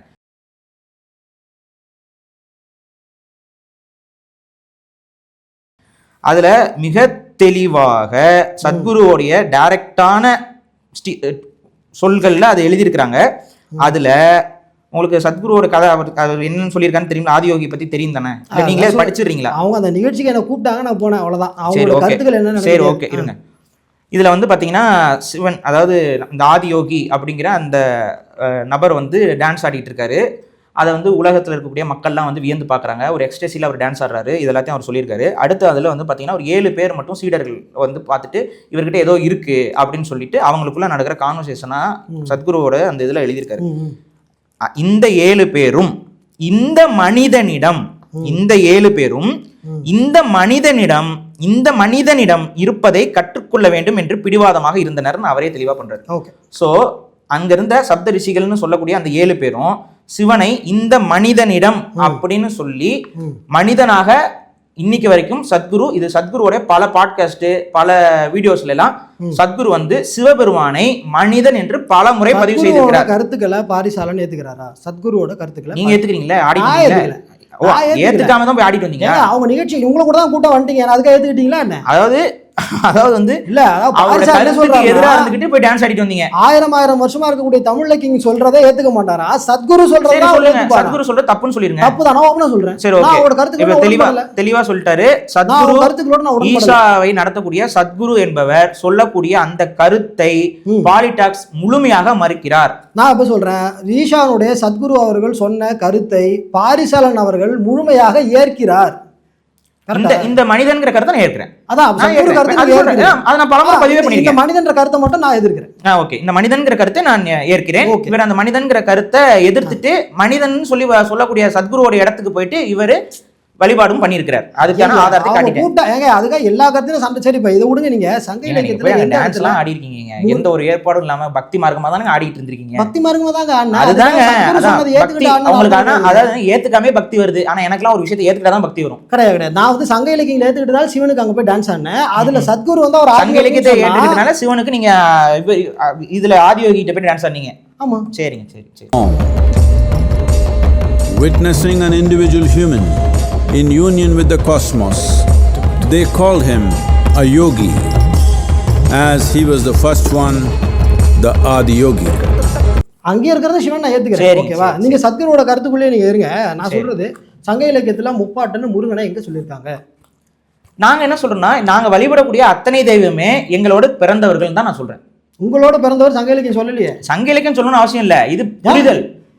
நடுகள் சங்க இலக்கியம் சொல்ல நடுகள் வழிபாட பத்தி சங்க இலக்கியம் சொல்லுது. அடுத்து நடுகளுக்கு தப்பாதீங்க. புறநானூற்று பாடல்ல நடுகளுக்கு தப்பாதீங்க. மாங்குடி மருதனார் புறநானூற்று பாடல்ல தெளிவா சொல்றாரா இல்லையா? தமிழ் இலக்கியங்கள்ல முருகனை வீரத்துக்காக இருக்கக்கூடிய வழிபாடு தான் சிறந்த வழிபாடுன்னு சொல்றாரா இல்லையா? நீங்க திரும்ப திரும்ப திரும்ப வெவ்வேறு இடங்கள் ஜம்ப் பண்ணிட்டே இருக்கிறீங்க. ஏங்கன்னா தமிழ் இலக்கியத்துல முப்பாட்டன்னு முருகனுக்கு சொல்லக்கூடிய ஒரு இடத்த காட்டி இல்ல, நான் இல்லன்னு சொல்றேன். முப்பாட்டன்னு சொல்லக்கூடாது. நான் எங்க சொல்லாம கூடாதுன்னு இருக்கீங்க? அதாவது சத்குரு சொல்லும்போது அவருக்கு அந்த அனுமதி இருக்கு, அவர் உள்ள ஒரு மடம் நடத்திக்கிட்டு இருப்பாரு, அவர்கிட்ட இப்ப நீங்களே டான்ஸ் ஆடிட்டு வரீங்க. ஆனா பாரிசால மட்டும் சொல்லக்கூடாது. ஆமா, சொல்லக்கூடாது. சங்க இலக்கியத்துல நீங்க தான் தமிழ் பேசுறீங்க. அவர் கன்னடர் என்ன வந்து தமிழ் சொல்லி கொடுக்கறது? நான் என்ன சொல்றேன்ல, அவங்க எல்லாம் அவங்க கருத்து சொல்லலாம், அதெல்லாம் தப்பு கிடையாது. நீங்க போய் டான்ஸ் எல்லாம் ஆடிட்டு இருக்கீங்க. ஆனா பாரிசாலன் மட்டும் முருகன் வந்து எங்களோட முன்னோன்னு சொல்லக்கூடாது. ஏன்னா தமிழ் இலக்கியம் சொல்ல, நீங்க ஒண்ணு தமிழ் இலக்கியத்தை ஏத்துக்க மாட்டேன்னு சொல்லுங்க. அப்படி நான் சொல்லுங்க.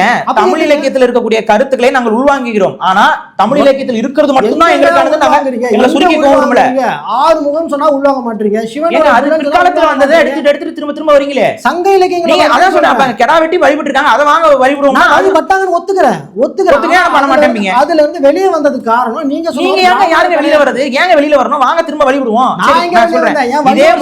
இதே முருகனுக்கு ரொம்ப பிற்காலம் வரைக்கும், ரொம்ப சமீப காலம் வரைக்கும், ஏன் சிலருடைய தாத்தா பாட்டிகள் காலம் வரைக்குமே, சில அப்பாக்கள் காலம் வரைக்குமே மச்சக்காவடின்னு ஒரு காவடி எடுக்கப்பட்டுச்சு. உங்களுக்கு தெரியுங்களா மச்சக்காவடினா என்ன? உங்களுக்கு தெரியும். சரி, மச்சக்காவடினா மீன் காவடி. இந்த மீன் காவடி என்ன எடுத்துட்டு போவாங்க? காவடியில வட்டமா மீன்களை அடுக்கி தூக்கிட்டு போவாங்க. இந்த பழக்கத்தை யார் தடுத்தது? சமீப காலம் வரைக்கும் பழனிக்கெல்லாம் மச்சக்காவடி எடுத்துக்கிறாங்க மக்கள். யார் தடுத்தது? பிராமணர்கள் தாங்க. ஆதாரம் அந்த கோயில் நிர்வாகம் யார்கிட்ட இருக்கு? HRNC கையில் இல்ல,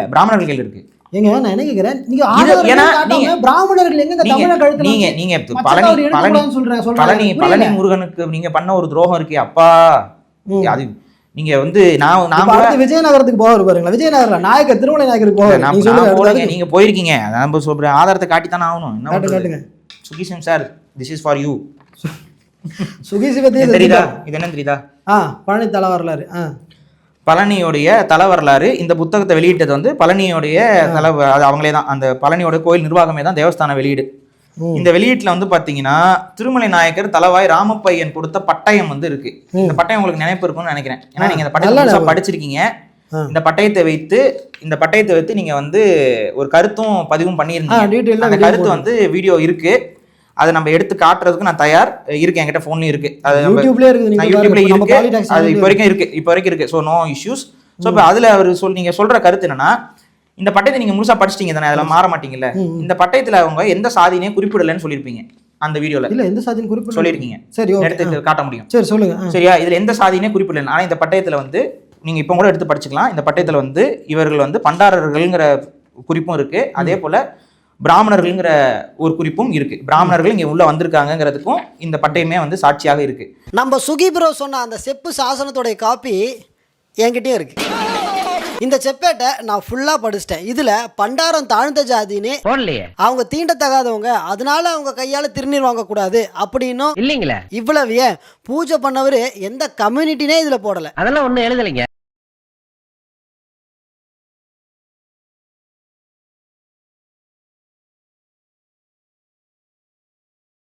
இதுல வந்து பாத்தீங்கன்னா புலிப்பாணி பாத்திர சுவாமிகள் அவங்க வந்து பண்டாரர். அந்த பண்டாரர்களுடைய கட்டுப்பாட்டில் தான் பழனி முருகன் கோயில் இருந்துச்சு. இதை வந்து நீங்க ஒத்துக்கிறீங்க தானே? ஏன்னா இந்த பட்டயம் அதை அவர் தான் சொல்லுது. ஆனா இதுல நீங்க வந்து சுகீசியம் அவர் சொன்ன கருத்தை மறுத்து நீங்க ஒரு கண்டென்ட் போட்டிருந்தீங்க. அந்த கண்டென்ட்ல நீங்க ஆக்சுவலா தமிழ் சமூகத்துக்கு துரோகம் பண்றீங்க. சரி, சொல்லுங்க. என்ன துரோகம் பண்ணிருக்கீங்கன்னா, அந்த இடத்துல மிக தெளிவா இங்க என்ன இருக்குன்னா, இங்க பாருங்க, புலிப்பாணி பாத்திர சுவாமிகள் மனது சம்மதப்படுத்தி அவரது பூசா முராசுக்கு அப்படின்னு போட்டு ஒரு 5 பேர் அப்பாயிண்ட் பண்ணி. ஓகே, அதுக்கு முன்னாடி வரீங்க, நீங்க சொல்லல அந்த வீடியோல. என்னது அந்த வரிக்கு? அதாவது புலிப்பாணி, இதை வந்து நான் வீடியோல உங்களுக்கு ஜூம் பண்ணி நான் காட்டிடுறேன். புலிப்பாணி பாத்திர சுவாமிகள் மனது சம்மதப்படுத்தி. அவர் சம்மதத்தோட. மனது சம்மதப்படுத்தி. அதான் அவர் சம்மதத்தோட. மனது சம்மதப்படுத்தி. மனது சம்மதப்படுத்திய நீங்க என்ன சொல்லிருந்தீங்க? அவருடைய விருப்பத்தோடன்னு சொல்லியிருக்கீங்க. சம்மதப்படுத்தினா அவர் விருப்பத்தோடன்னு அர்த்தம். மனது இதுக்கு எப்படி நீங்க சொல்றேன்னா, இப்ப ஃபார் எக்ஸாம்பிள் ஒரு பொண்ணு வந்து ஒருத்தரை காதலிக்குது, அது வந்து அந்த பொண்ணு அவரை விரும்புறதுன்னு அர்த்தம். இப்போ அந்த பொண்ணோட அப்பா அம்மா அந்த பையனை காதலிக்காதம்மா, நான் ஒரு வேற இடத்துல வந்து உனக்கு கல்யாணம் பண்ணி வைக்கிறேன் அப்படின்னு சொன்னா அது அந்த பொண்ணை சம்மதப்படுத்துறது, ஒத்துக்க வைக்கிறது.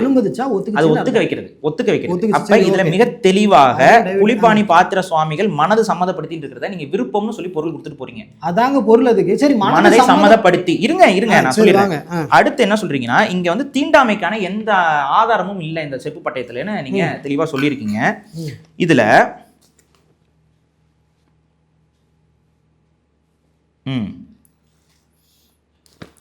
அதாவது புலிப்பாணி பாத்திர சுவாமியார் பூசை செய்து வந்த படியினாலே இப்பொழுது வாங்கக்கூடாது என்று நினைத்து. இதை யார சொல்றாங்கன்னு பாத்தீங்கன்னா, இருங்க, ஸ்ரீ தொண்ட கடவுளுக்கு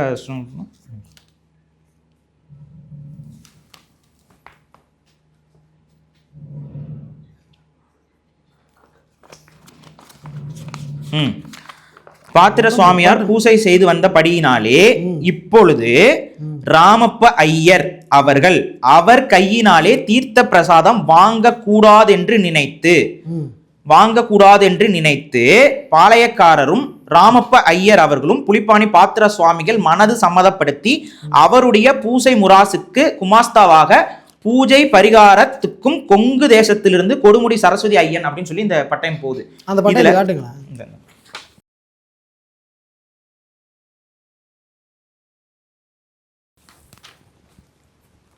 கொடுமுடி சரஸ்வதி ஐயன் வருதா? நாட்டார் ஐயன் கோயில் சுப்பையன் அப்படின்னு ஒண்ணு வருது. சரியா? அடுத்து கடம்பர் கோவில் அகிலாண்ட ஐயன் அப்படின்னு வருது. இல்ல நாட்டார் கோயிலுடைய பூசாரிகள் கூட அங்க அப்பாயின்ட் பண்ணாங்கன்னு வருது. சரி, ஓகே. இன்னொன்னு இதுல ஐயர் எல்லாரையும் ஐயர்கள், நாட்டார் கோயில்ல இருக்கிறவங்க ஐயர்கள் கிடையாது அவங்க ஒண்ணு. சரியா? இருங்க, அடுத்ததுக்கு வரேன். நீங்க என்ன சொல்றீங்கன்னா, பண்டாரத்து கையில வாங்கக்கூடாதுன்னு சொல்லிட்டு ஐயரை அப்பாயின்ட் பண்ணாங்க நீங்க சொல்றீங்க. ஆனா இந்த செப்பேடு என்ன சொல்லுது அப்படின்னா, நாட்டார் கோயில் பூசாரியை கூட அதில் அப்பாயின்ட் பண்ணியிருக்கான்னு வருது ஒன்று. இன்னொன்று, பாளையக்காரரும் ராமப்ப ஐயர் அவர்களும் புலிப்பாணி பாத்திர சுவாமிகள் மனது சம்மதப்படுத்தி அவர் சம்மதத்தோட அவரது பூஜை முராசுக்கு, அதாவது கர்ப்பகிரகத்துக்கு போய் பூஜை பண்றதுக்கே அவங்க இல்லை. சரியா? அவரது பூஜை முராசுக்கு பூஜை பரிசாரகத்துக்கும் கொங்கு தேசத்திலிருந்து கூட்டிட்டு வந்தாங்கன்னு போட்டிருக்கு. இதுல அவரை வெளியே அனுப்பிட்டாங்க அப்படின்னு. வெளியே அனுப்பிட்டாங்க. இருங்க, இதுல அடுத்த லைன் வரும். இருங்க, அடுத்த லைன் வரும். அடுத்தது, வரவழைத்து கொடுமுடி சரஸ்வதி ஐயனை குருக்களாக மைத்த நால்வரையும் பூசை பரிகார நம்பிமார்களை நியமித்து பூர்வாபூர்வமாய் தண்டாயுத கடவுளருக்கு பூஜைகள் செய்து கொண்ட புலிப்பாணி பாத்திர உடையார். போலாமா? ஓகே, போலாமா? ஓகே, எல்லாரும் நல்லா கேட்டுங்க. இவர் காட்டின இதே செப்பேட்டில் என்ன போட்டிருக்குன்னா, ராமப்பையர் என்னென்னலாம் அப்பாயின்ட் பண்ணுறாரு அப்படின்னா, திரும்ப ஓதுவார்கள் அவர் அப்பாயின்ட் பண்ணியிருக்காரு. இவரே தான் சொன்னார் தமிழ் ஓதுவார்கள் எல்லாத்தையும் வெளியே அனுப்பினதே நாயக்கர்கள் அப்படின்னு. ஆனால் ராமப்பையர் அவர்கள் ஓதுவார்களை நியமித்தார் அப்படின்னு இந்த செப்பேடு சொல்லுது. ஒன்று. அடுத்தது, திருப்புகழ், தமிழர்களுடைய திருப்புகழ் அங்கே பாடுறதுக்கு ஆட்கள் நியமிச்சிருக்காரு. 2. அடுத்தது, பண்டாரங்களை வெளியே அனுப்பிட்டார் ராமப்பையர் அப்படின்னு சொல்லி சொன்னார். இதில் என்ன போட்டிருக்குன்னு நல்லா படிக்கிறேன், கேளுங்க. இது முதலானதெல்லாம் கட்டளைகள், இது முதலானதெல்லாம் என்றென்றைக்கும் மாமுலாய் பண்டாரங்களே பணிவிடை செய்து என்றென்றைக்கும் மாமுலாய் பண்டாரங்களே பணிவிடை செய்து கொண்டு வரும்படிக்கு புலிப்பாணி பாத்திர கட்டளையிட்டு இருக்கிறோம். அதான் பண்டாரங்கள் தான் பூஜை செஞ்சுட்டு வரணும்னு முழுசா சொல்லுங்க. அது பூஜை எல்லாம் இல்ல, சொல்லுங்க.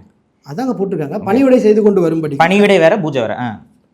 கூட்டுறது பெருக்கிறது பணிவிடை, பூஜை செய்யறது வேற. பெருக்கிறதுக்குலாம் யாரும் சொல்லுங்க. இன்னைக்கு அது பண்டாரம் பணிவிடை வேற இருக்குது. இருங்க, வரேன். அடுத்தது, பூர்வாபூர்வமாய் இந்த ஸ்தலம் புலிப்பாணி பாத்திர உடையாரை சார்ந்தது அப்படின்னு அவரு உறுதியா சொல்றாரு. இந்த கோயிலு புலிப்பாணி பாத்திர அப்படின்னு போட்டிருக்கு. அடுத்தது, சிவபிராமணால் 5 பேருக்கும் இது காரணஸ்தலம். நீங்க 5 பேரும் இது வெறும் வேலை பார்க்குற இடம் அப்படின்னு போட்டிருக்கு. ஒண்ணு. இன்னொன்னு, சிவபிராமணால்னு போட்டிருக்கு. சிவபிராமணால் அப்படின்னா அவங்க வந்து ஆரியர்கள் அதெல்லாம் கிடையாது, அவங்க தமிழர்கள். அவங்க தமிழை தவிர வேற எதுவுமே தெரியாது சிவபிராமணாளுக்கு.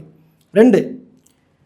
5 பேருக்கும் இது காரணஸ்தலம். இந்த பாருடா, உங்க 5 பேருக்கும் இது வேலை செய்யற இடம் மட்டும்தான் ஆனா இதுக்கு ஓனர் யாருன்னா பண்டாரங்கள் அப்படின்னு எழுதி வச்சிருக்குது இது. அப்படிலாம் எழுதல, நீங்க முழுசா படிங்க. நீங்க பொருள் கொடுக்காதீங்க, அந்த செப்பு படத்தில் என்ன இருக்கோ அதை மட்டும் படிங்க.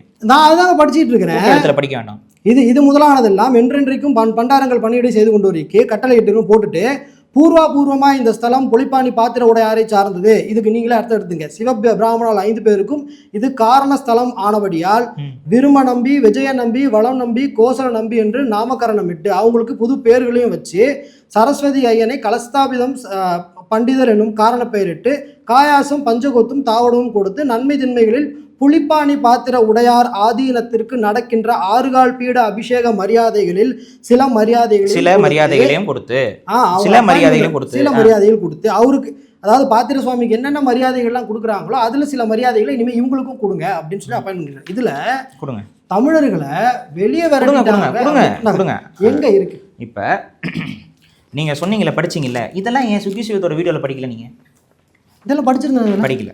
இல்ல படிக்கல. நீங்க ரொம்ப செலக்டிவா நீங்க வந்து ஒரு தப்பான ஒரு இதை வந்து உருவாக்குனீங்க. சரி, நீங்க இந்த டிபேட்லயே நீங்க எப்படி அதை வந்து மாத்தி கொண்டு போறீங்க? இப்ப யார் வந்து ஓனரு கோயிலுக்கு? பண்டாரர்கள் தானே ஓனரு. அவன் ஓனரா இருக்கும், நீ யாரான்னு கேட்கணும். நம்ம இந்த ராமப்பையர் யாரு இதெல்லாம் வந்து சொல்றது? அவரை தலைவா இப்ப எப்படி அதாவது அப்ப ஓனரை வந்து இனிமேல் நீ கோயில்ல பூஜை செய்யக்கூடாதுன்னு சொல்றாரு. அதுக்கு காரணம் என்ன? அந்த இப்ப நீங்க படிச்சாலும் கூட இப்போது ராமப்பையார் அவர்கள் அவர் கையினாலே தீர்த்த பிரசாதம் வாங்க கூடாது என்று நினைத்து. ஏன் வாங்கக்கூடாது பண்டாரர்கிட்ட இருந்து? அது தீண்டாமைன்றது காரணம் போடவே இல்லை. ஏன் நீங்க சொல்லுங்க, ஏன் வாங்கக்கூடாது? அது ஒரு ராமப்பையரு பண்டாரர்கள் கையில இருந்து வாங்க மாட்டேன். இவர் வாங்க மாட்டாராம். யார் வீட்டுக்கு போயிட்டு? அவங்க வீட்டுக்கு போயிட்டு அவங்களோட கோயிலுக்கு போறாரு. இவர் அவங்க கோயிலுக்கு போனா அவங்களோட ஃபாலோ பண்ணி தானே பூஜிக்கணும். கோயிலை விட்டு அவங்க வெளியே அனுப்புனாரா? இல்ல. இருங்க ஓனர்ஷிப் அவங்க கையில தான் கொடுக்குறாங்க. இருங்க ஓனர்ஷிப் அவங்க கையில கொடுக்கல. அவர் தெளிவா சொல்றாரு. அதான் நீங்க என்ன சொல்றீங்க? நேர்காண நீங்க எவ்வளவு வரீங்களா? அப்படி ஏன் ராமப்பையர் பண்டாரர்கள் கையில இருந்து பூஜை பொருட்கள் வாங்க மாட்டாரு? சரி, ராமப்பையர் காரணம் சொல்லுங்க நான் கேக்குறேன். ராமப்பையர் தீண்டாமையை கடைபிடிச்சார், அவ்வளவுதான். ஆமா, கடைபிடிச்சாரு. இப்ப அடுத்தவர் என்ன பண்றாருன்னா, சொந்த இடம் இவங்களோடது, அது இவருக்கும் தெரியுது, இவங்களே அந்த பட்டயத்துல சொல்றாங்க. அப்படி இருக்கும் பொழுது கூட சில உரிமைகளை மட்டும் இவங்க வச்சுக்கணும்னு ஏன் சொல்றீங்க? அது கட்டளை இடுறீங்க. இது கட்டளை. ஏன்னா அன்னைக்கு அரசாங்கம் அவங்க கையில. சோ ராமப்பையன் நினைச்சா என்ன வேணாலும் பண்ண முடியும். அன்னைக்கு வந்து புலிப்பாணி அவர் வந்துட்டு நீங்க சொல்வதை ஏற்க மாட்டேன்னு சொல்லியிருந்தா என்ன நடந்திருக்கும்? புலிப்பாணி பண்டாரத்தாருக்கு என்ன நடந்திருக்கும் யாருக்கு தெரியும்? அவர் உயிரோட வந்தனால இருக்குது. அவர் வந்து ஒத்துக்காம போயிருந்தா என்ன பண்ணிருப்பாங்கன்னு யாருக்கு தெரியும்? இந்த அளவுக்கு மிரட்டுறவங்களா இருந்தா அவங்களுக்கு அடுத்து எப்படி எல்லாம் மிரட்டி இருக்கீங்கன்னு பாருங்க. இருங்க, அடுத்து இதோடைய கடைசி இதை நீங்களே வந்து படிச்சிருக்கீங்க, அதை நீங்க அதுலயும் சொல்லுவீங்க. இதெல்லாம் வெளியே போயில முருகன் கோயில், பழனி கோயிலுங்க, பழனி கோயில் முருகனுக்குள்ள தான் வருது. இது முருகனுக்குள்ள தான் வருது. இப்ப இடம் பண்டாரர்களுடையது. அந்த இடத்துக்கு சாமி கும்பிட வர நீங்க இவங்க கையில பூஜை பொருள் வாங்க மாட்டேன்னு சொல்லிவிட்டு ஒரு 5 பிராமணவால உள்ள கொண்டு வந்து, பிராமணர் கிடையாது, நான் மறுபடியும் சொல்றேன், பிராமின்ஸ் கிடையாது, சிவபிராமணால பிராமின்ஸ் கிடையாது. சரி, சிவபிராமணர்கள் பிராமின்ஸ் கிடையாதுங்க. அதே மாதிரி நாட்டார் நபரையும் அதுல ஆட் பண்ணிருக்காங்க. சரிங்க, நான் என்ன கேக்குறேன்னா, ஆல்ரெடி ஒருத்தர் பூஜை செஞ்சுட்டு இருக்காரு, அவர்கிட்ட போயிட்டு பூஜை சாமான் வாங்கிட்டு வாட்டுக்கு சாமி கும்பிட்டு போறது தானே பக்தி. அங்க வந்துட்டு உன் கையில இருந்து நான் வாங்க மாட்டேன், எனக்கான ஒரு 4-5 பேரை கொண்டு வருவேன், அவங்க தான் இனிமேல் பூஜை செய்யணும்.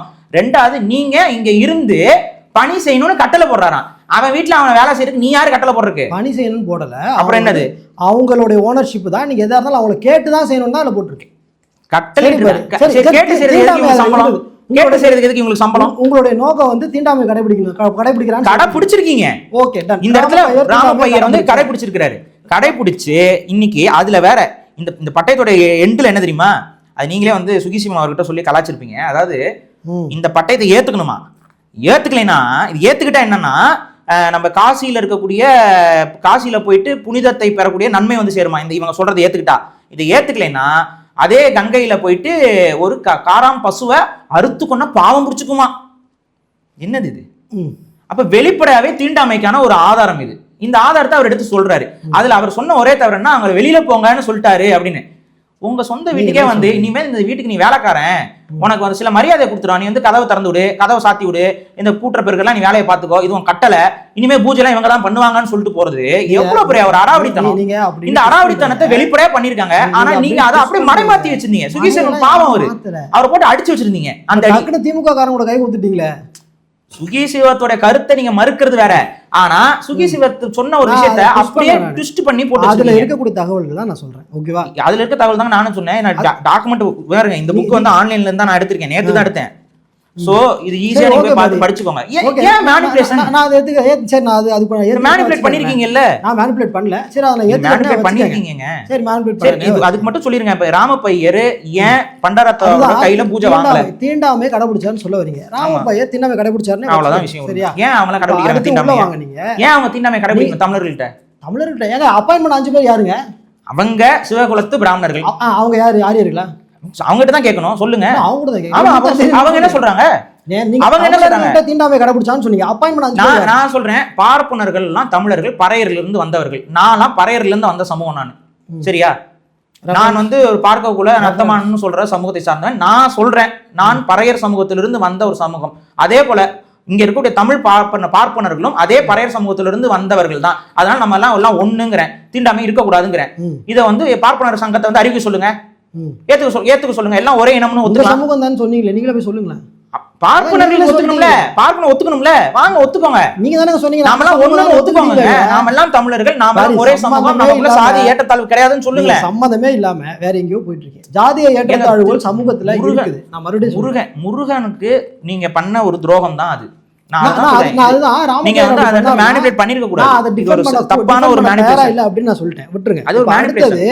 நீங்க சொன்ன கருத்துக்களுக்குள்ள நீங்க வரவே மாட்டீங்களே. சொல்லுங்க. முப்பாட்டன் எந்த இலக்கியத்தை சொல்லி சொல்லவே மாட்டோம். நாங்க சொல்றோம். புலவர் பாரியானந்தாருன்னா குமரிக்கண்டத்துல செஞ்சு வந்தாரா? நேம் காலிங்ஸ் வேண்டாம், பட் நாங்க சொல்றோம். எப்படி வந்து ஜக்கி வாசுதேவ் இங்க வந்துகிட்டு சிவன் வந்து ஆதிநாதர் ஆதி யோகின்னு சொல்றாரோ, அதே மாதிரி நாங்க சொல்றோம். தமிழ் தேசியவாதிகள் நாங்க சொல்றோம் முருகன் எங்கள் முன்னோன். அதுக்கான காரண காரியங்கள் உண்டு, அதை நான் சொல்றேன். இப்ப கண்ணகி மனிதர் தானே, வம்ப பெருந்தெய்வம் நாங்க கும்பிட்டோமா இல்லையா? இன்னைக்கு கும்பிட்டு இருக்கோமா இல்லையா? அப்புறம் இப்ப என்ன பண்ண? இது யாரோட மரபு? இன்னைக்கு இருக்கு. என்னோட குலதெய்வம் என் கூட வாழ்ந்தவர் தானே. என்னோட குலதெய்வம் யானையடியான் முருவத்தூர்ல இருக்கு கோயில். அந்த அவர் வாழ்ந்தவர் தான் நாங்க கும்பிட்டு இருக்கோம். என் குலத்தில் தோன்றிய முன்னோன்னு சொல்லி கும்பிடுறோம். வாழ்ந்தவர்கள் அவர் எப்படி நாங்க வணங்கினார்களா? வாழ்ந்தவர்களை மட்டும்தான் தமிழர்கள் வணங்கினார்களா? இல்ல, தத்துவங்களையும் வணங்கினார். அப்ப முருகன் கடவுள் தானே. தத்துவங்களையும் வணங்கினார்கள். என்ன வாழ்ந்த கடவுள்கள், வாழ்ந்த மனிதர்களையும் வணங்கினார்கள். விநாயகர் போன்ற தத்துவ உருவங்களையும் வணங்கினார்கள். முப்பாட்டனா தெய்வமா? முருகன் வந்து எங்களுடைய கடவுள், முருகன் கடவுள். முப்பாட்டன் தான் முருகன். முப்பாட்டன் அதான் பூமியில வாழ்ந்தவர். ஆமா, பூமியில எங்களோட வாழ்ந்து மெய்ஞானம் அடைந்தவர். நீங்க கண்ணகிக்கு ரெஃபரன்ஸ் காட்டினீங்க, கண்ணகி இங்க வாழ்ந்தவங்க அப்படின்னு. கண்ணகி இங்க வாழ்ந்தவங்கன்னு சொன்ன தமிழ் இலக்கியங்கள் ஏன் முருகன் இங்க வாழ்ந்தவங்கன்னு சொல்ல மறுத்துச்சு? அதாவது இந்த இலக்கியங்கள் கண்ணகி கண்ணு முன்னாடி வாழ்ந்த காலகட்டத்தில் உருவான விஷயம். ஆனா முருகன் வாழ்ந்த காலம்ங்கிறது எங்களுடைய கருத்துப்படியே அது இன்னும் முன்றைய காலமாக தான் இருக்கும். ஏன்னா முருகனுடைய நினைவுகளை தான் நாங்க கடத்திட்டு வந்திருக்கோம். ஸோ எங்களுடைய புரிதல் என்னன்னா, முருகன் வந்து குமரி கண்ட காலகட்டத்துல ஒரு எங்களோட வாழ்ந்த ஒரு கடவுளாக, ஒரு மனிதனாக இருந்திருப்பார். அவர் அடுத்து வந்து தமிழர்களை ஆமா அப்படிதான் உயர்த்தி இருக்கோம் நாங்க. முருகனை வந்துறது இல்லைங்க, அவர் கடவுளா இருக்கிறாரு, சண்முகனா இருக்கிறாரு. அவரை முப்பாட்டன் இங்க வாழ்ந்தாரு. இதுல ஒருத்தன் போட்டிருந்தான் வீடியோல, அவர் வந்து அந்த நிலத்தினோட தலைவரா இருந்து விவசாயம் சொல்லி கொடுத்தாரு அப்படின்னு போட்டு சொல்லிட்டு வரீங்க நீங்க காலப்போக்கில். இல்ல, அது அவங்க சொல்ற கருத்து. ஏன்னா வந்துட்டு முருகன் திணைமாவு படைக்கிறோம் அப்படிங்கிறதுனால அந்த கருத்து வந்து உடன் வருது. ஏன்னா முருகனோட வள்ளியை வந்து பச்சை நிறத்துல வந்து திருமணம் செய்யறதுனால இந்த இதன் அடிப்படையில் விவசாயத்திற்கான ஒரு அடையாளமாக முருகன் இருப்பதனால நம்ம சொல்றோம். இது முருகனுக்கும் சொல்றது, சிவனுக்கும் சொல்றது. உங்களுக்கே தெரியும், ஒவ்வொரு அந்த புராணங்கள் அப்படி போகுது. சரி, இது மக்கள் ஜட்ஜ் அவங்க சொல்லிட்டோம். நான் நினைக்கிறேன் இங்க அடுத்த ஒரு வீடியோ என்ன சொல்லியிருந்தீங்கன்னா, முருகன் வந்து தைப்பூச தண்ணிக்கு தான் இறந்தார். அது தெய்வ நிலை அடைந்தார். தெய்வ நிலை அடைந்தார்ன்ற வார்த்தை நீங்க பயன்படுத்தினீங்க. முப்பாட்டனா வாழ்ந்தவர் தெய்வ நிலை அடைந்தார் அப்படின்னா காமன் மேனுக்கு புரியுற டேர்ம்ல சொன்னா அது அஃப்கோர்ஸ் அவங்க இறந்தாங்க. அப்படியா? அப்புறம் தெய்வ நிலை அடைந்தார்னா என்ன அர்த்தம்? வள்ளலார் இறந்துட்டாரா? தெய்வ நிலை அடைந்தார்னா அதான் அர்த்தம். காமன் மேனுக்கு புரியுற சன்மார்க்க சங்கக்காரர்களே வள்ளலார் இறந்து விட்டாருன்னு சொல்றாரு. ரைட்டு. நீங்க முருகனை நம்பிக்கையை கொச்சப்படுத்துறாரு. சரி, மெய்ஞானம் அடையிறதுன்னா என்ன? அதாவது மெய்ஞானம் அடையிறதுனா என்ன? இருங்க, அதான் இப்ப வந்துட்டு நீங்க அங்க போய் டான்ஸ் ஆடிட்டு வந்தீங்க. சரி, திரும்ப சம்பந்தமே இல்லாம ஜக்கி வாசுதேவ் தெளிவா சொல்லிருக்காரு. உள்ள கொண்டு வந்துட்டு இருக்கீங்க நீங்க. என்னடா பண்ணீங்க? நீங்க தான் உங்க கேள்விக்கு பதில் சொல்ல. ஜக்கி வாசுதேவ் நான் ஒண்ணும் அவ்வளவு பெரிய இடத்தெல்லாம் புடிச்சு கொடுத்து அவரை வந்து கட்ட வச்சு சிலையை வச்சு கும்பிட்டு வேற எந்த ஆரியம் வந்து புடிச்சு கொடுத்தா? நீங்க மட்டும் தமிழர் கிடையாது, இடம் கொடுத்தவனும் தமிழன் தான். அதுதான். அப்ப அவர் சொல்றாரு மெய்ஞானம்னா என்ன சொல்லுங்க. நீங்க ஜக்கி வாசுதேவ்க்குள்ள போக மெய்ஞானம்னா என்னன்னு சொல்லுங்க. அவர் ஒளி உடல்னா என்ன? ஒளி உடல் அடைஞ்சார்னு சொல்றீங்க. வள்ளலார் வந்து ஒளி உடல் அடைஞ்சாரு. ஒளி உடல் அடைஞ்சார் மீன்ஸ் இந்த மனித உடல் என்னாச்சு? அது டிரான்செண்டன்ஸ். அப்படியே மறையுது. உடல் என்னாச்சு? மறையுது. இதுதான் நம்பிக்கை. மனித உடலே மறைஞ்சிருச்சா? ஆமா, டிஸ்மேண்டில் ஆயிருச்சா? மறைதல். இதுதான் நம்பிக்கை. அப்படியே வந்து இந்த பிரபஞ்சத்தோடு கலந்து விடுகிறார்கள். இதனுடைய நீட்சி தான் வள்ளலார் வந்து தைப்பூச அன்னைக்கு ஒளி உடல் அடைந்தார். வள்ளலார் முருகனை பத்தி நிறைய பாட்டு எழுதியிருக்காருல்ல, எழுதியிருக்காரு, ஒரு சொல்ல எழுதியிருக்காரு ஆரம்பத்துல. நிறைய பாட்டு எழுதியிருக்காரு. எந்த பாட்டுல வள்ளலார் முருகன் மனுஷனா வாழ்ந்து என்னை மாதிரியே ஒளி உடல் அடைஞ்சார் எழுதியிருக்காரு? அவர் அதை எழுதலைங்க. ஆனா அவர் எழுதல. அவர் என்ன முறையை கடைபிடிக்கிறாரு? ஏங்க அவர் எழுதணுங்க. அவர் கடைபிடிச்ச முறைக்கு நீங்க அதாவது கொடுக்குறீங்க. ஆனா அவர் அதை சொல்லல. வள்ளலாருடைய இதை மறுத்து அந்த காலத்தில் சைவ சித்தாந்தவாதிகள் சண்டையிட்டு கொண்டு அவர் கேஸுக்கு இழுத்ததெல்லாம் உங்களுக்கு தெரியும். சரியா? அவருடைய கருத்துல அவர் ஆரம்பத்துல இந்த கடவுள் வழிபாடு எல்லாத்தையும் அவர் ஆதரித்து வந்து கொண்டிருந்தாலும் பிற்காலத்துல அவர் எல்லாத்தையும் புறக்கணிச்சுட்டு போயிட்டாரு.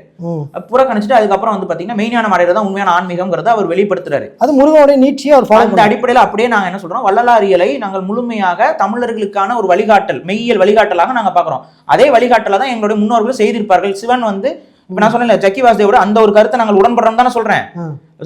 சிவன் வந்து மனிதனாக இருந்து மெய்ஞானம் அடைந்தார்னு அவர் சொல்றாரு. அதே தான் சிவன் மட்டும் இல்லைங்க, முருகனும் அவரே மெய்ஞானம் அடைந்த ஒரு தலைவர் தான் நாங்க சொல்றோம். இவ்வளவுதான் விஷயம். நீங்க வந்து இப்ப இது கடைசி விவசாயம் ஒரு படம் இப்ப கூட சமீபத்துல வந்துச்சு, உங்களுக்கு தெரியும். அந்த படத்துல அதே கருத்து தான். அதெல்லாம் நாங்க வாழ்த்தி பேசிட்டு நானு.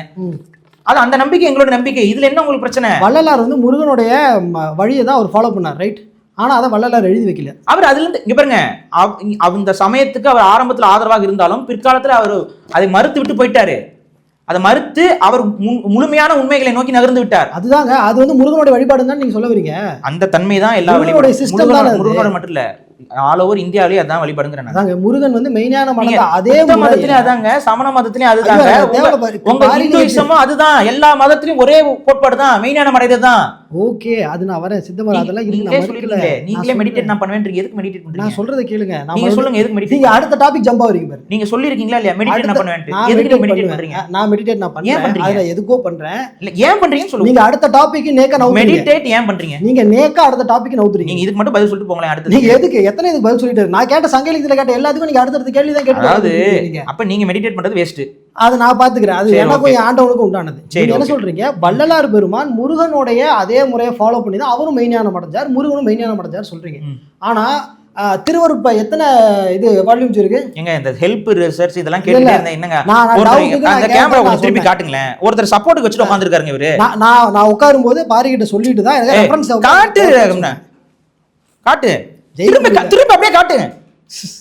சும்மா வந்துட்டு இங்க சைடுல ஒருத்தர் ரெஃபரன்ஸ்க்கு உட்கார வச்சுக்கிட்டு அவர்கிட்ட டவுட் கேட்டுட்டு இருக்காரு. ரெஃபரன்ஸ் வேணாங்க, அவர் ரெஃபரன்ஸ் வேணா, நானே சொல்றேன். திருப்புங்க. வள்ளலார் சொன்ன திருவருட்பால ஏன் முருகன் தான் வந்து மெய்ஞானம் அடைஞ்சார், ஏன் வள்ளலார் எழுதல? அதாவது வள்ளலார் இந்த எல்லா முறையிலும் மறுத்துட்டு அடுத்து போயிட்டாரு. அவர் வந்து அவரா கண்டுபிடிக்கிற, யாரும் அவர் சொல்லி கொடுக்கல. ஆனா இந்த முறை முருகனுடைய முறை தானே அது. முருகனுடைய முறை மட்டும் இல்லைங்க, சிவனுடைய முறை அதானுங்க. சிவன் மட்டும் என்னங்க முறை? இப்ப கொஞ்ச நேரத்துக்கு முன்னாடி முருகன் தான் அதே முறையில மெய்ஞானம் அடைஞ்சார் சொன்னீங்க. சிவனுடைய முறையே அதுவா இருந்துட்டு போட்டோம். நான் சொல்றது முருகன் அதே முறையில மெய்ஞானம் அடைஞ்சார் சொல்றீங்க. அதே முறையை ஃபாலோ பண்ணி தான் வள்ளலாரும் மெய்ஞானம் அடைஞ்சார் நீங்க சொன்னீங்க. ஆனா வள்ளலார் தான் எழுதின திருவருட்பால ஒரு இடத்துல கூட முருகன் இந்த மாதிரி மெய்ஞானம் அடைஞ்சார் ஏன் எழுதல? அவர் அதை சொல்லல, ஏன்னா அவர் எல்லாத்தையும் மறுத்து விட்டார். பாரிசாலுக்கு மட்டும் தாங்க தெரியும் இதெல்லாம். வள்ளலார் காட்டக்கூடிய வழிகாட்டல தாங்க நாங்க பேசுறோம். அதன் அடிப்படையில தான் நாங்க ஆன்மீகத்தை இங்க மீட்டெடுக்கிறோம். எதன் அடிப்படையில முருகன் வந்து சொல்றீங்க? மீட்டெடுப்பு நீங்க பேர் வச்சுக்கிறீங்க. தமிழர்கள் சொன்ன எதையுமே ஏத்துக்காம உங்க இஷ்டத்துக்கு ஒண்ணு எழுதிட்டு நீங்க உங்களோட மேனிபுலேஷன் எத்தகைய மேனிபுலேஷன்ங்கிறது வெளிப்படையா தெரியுது. எது மணிமேகலை, சிலப்பதிகாரம், 18 புறநானூறு, இது எல்லாமே உங்களுக்கு அதான் சொல்றேன். இதுல எல்லாத்துலயும் வெவ்வேறு கருத்துக்கள் சொல்றீங்க. எல்லா புராணம்னு சொல்லும்போது அந்த புராண செய்திகளை நான் ஏற்க மாட்டேன். தமிழ் இலக்கியங்களை புராணங்கள் எல்லாம் போயிருங்க, அது பிரச்சனை முடிஞ்சது. தமிழ் இலக்கியத்தை பத்தி நான் பேசிட்டு இருக்கேன். அது தாக்கங்க, சமஸ்கிருத இலக்கியங்களுடைய தாக்கம் உள்ள, சமஸ்கிருத இலக்கியங்களுடைய தாக்கம் இங்க உள்ள இருந்துச்சா இல்லையா?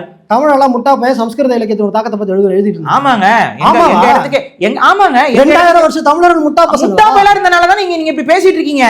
இது நாங்க தமிழ் விஷயம். முருகன் வந்து தமிழ் கடவுள் சொல்ற எனக்கும் கட்ட கடைசியா தமிழ முட்டாப்பைய வந்து நான் சொல்றதுதான் தமிழருடைய முறை அப்படின்னு சொல்லி பீரியடுக்கு போய் இவங்க ஒரு கதையை கொண்டு வருவாங்க. அதாவது முருகன் தமிழ் கடவுள்னு சொல்லிட்டு இருக்கக்கூடிய எங்க கிட்ட இருந்து உட்காந்துட்டு முருகன் வடக்குல தான் பிறந்தா நீங்க வாதம் செஞ்சுட்டு இருக்கீங்க.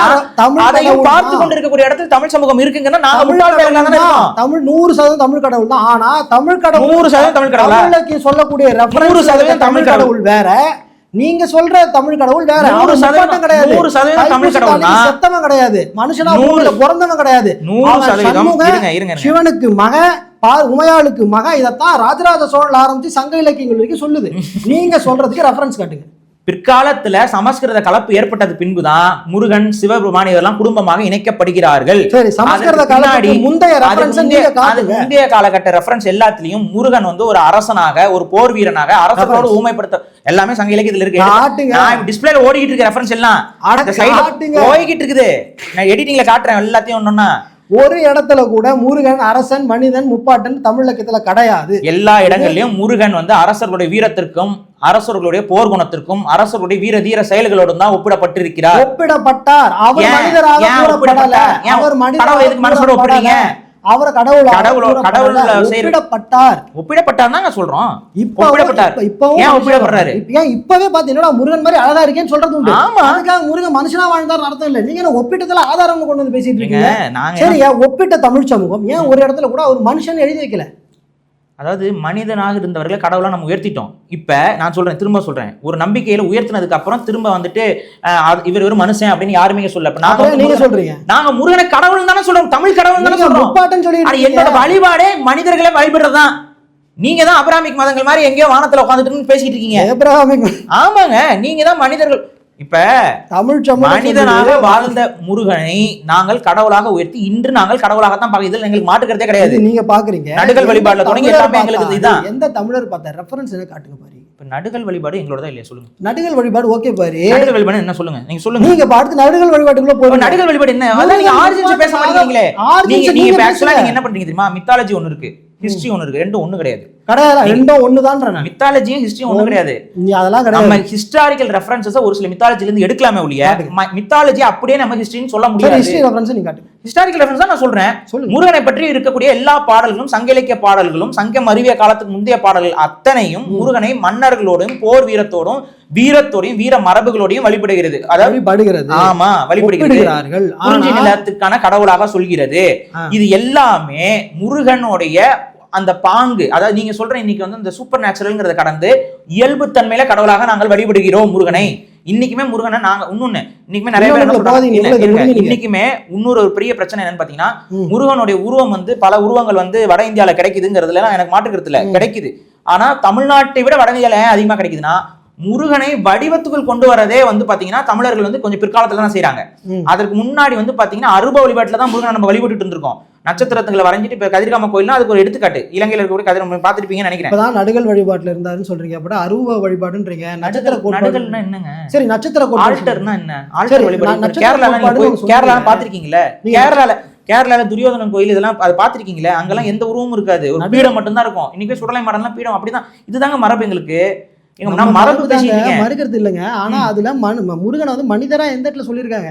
சரி, நடுகள் வந்து வீரர்கள் வைக்கிறாங்க. முருகனுக்கு வைக்கப்பட்ட வீரக்கல் எங்க இருக்கு? அது நம்ம கண்டுபிடிச்சா மேபி கிடைக்கலாம். எல்லாமே கிடைச்சிடாதா? எல்லாமே கிடைச்சிடாது. அதுவும் இல்ல. இதெல்லாம் குமரிக்கண்டத்துல இருக்கு. எல்லாம் போய் குதிச்சு தேடி எடுத்துட்டாங்க போய். அது கண்டிப்பா செய்யணுமா வேண்டாமா? குமரிக்கண்ட ஆய்வு சொல்லுங்க. அதெல்லாம் நடந்துட்டு தான் இருக்கு. ஆனா நீங்க சொல்ற மாதிரி தான் கிடைச்ச மாதிரி தெரியல. கிடைக்குங்க. நீங்க வந்து கடை அதாவது எங்க கருத்து கிடைக்கும், எங்க கருத்துல கிடைக்கிற மாதிரி இருந்தா உங்களுக்கு வந்து ஒத்துக்கிறதுக்கு தான் மனசு வராது. உங்களுக்கு அதுல ஒத்துக்கிறதுக்கு தான் மனசு வராது. நான் ஒத்துக்கிற ஆதாரத்தை காட்டி நீங்க வரைக்கும் கீழடி அகழ்வாய்வுக்கு எத்தனை உருட்டிட்டு இருக்காங்கன்னு எல்லாரும் பாத்துட்டு அடுத்து பிஜேபிக்கு போயாச்சு. ஆகும்போது ஒரு சங்க இலக்கியத்துக்குள்ள வரவே மாட்டாரு. அதுதாங்க சங்க இலக்கியத்துக்கு நீங்க எங்க பிஜேபி போயாச்சு.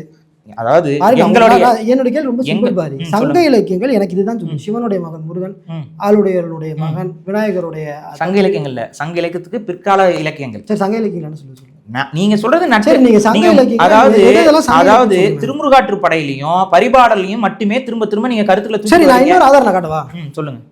இலக்கியத்தெல்லாம் விட்டுருங்க.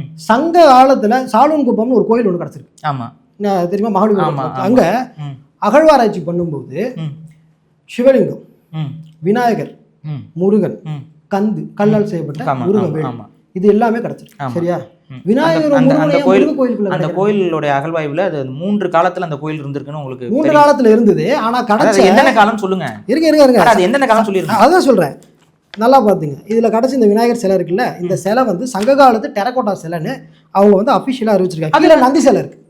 இப்போ சங்க காலத்துல விநாயகரோட சேர்ந்து வருது. இப்ப விநாயகரை வந்து நான் மறுத்தவனா? நான் பேசுறது நீங்க கேட்டிருக்கீங்க தானே? விநாயகர் என்னைக்குமே நான் மறுத்தது கிடையாது. திராவிட இயக்கத்துல மறுக்கல. ஆனா அவரோட சகோதரன்றது நீங்க ஏத்துக்க மாட்டீங்க. சகோதரர் இல்ல, கண்டிப்பா அதுல நான் எனக்கு உடன்படல.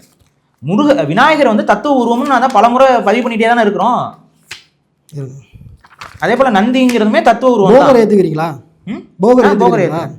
ஆனா போகருடைய பிற்கால அந்த கருத்துக்களை கொண்டு அதுலயும் வராங்க. பிற்காலம். ஏங்க போகர் 6000 இதெல்லாம் பின்னாடி வந்ததுன்னு உங்களுக்கு தெரியாதா? அதுலயும் பிற்காலம். இப்ப அப்ப இவர் எதை தாங்க ஏத்துப்பாரு இவரு? ஏங்க போகர் சரி போகருடைய டைரக்ட் எழுதுனது எதிர்க்கா? நீங்க போகர்னு சொல்லி பிற்காலத்துல வந்த இலக்கியங்களை தூக்கிட்டு வராதீங்க.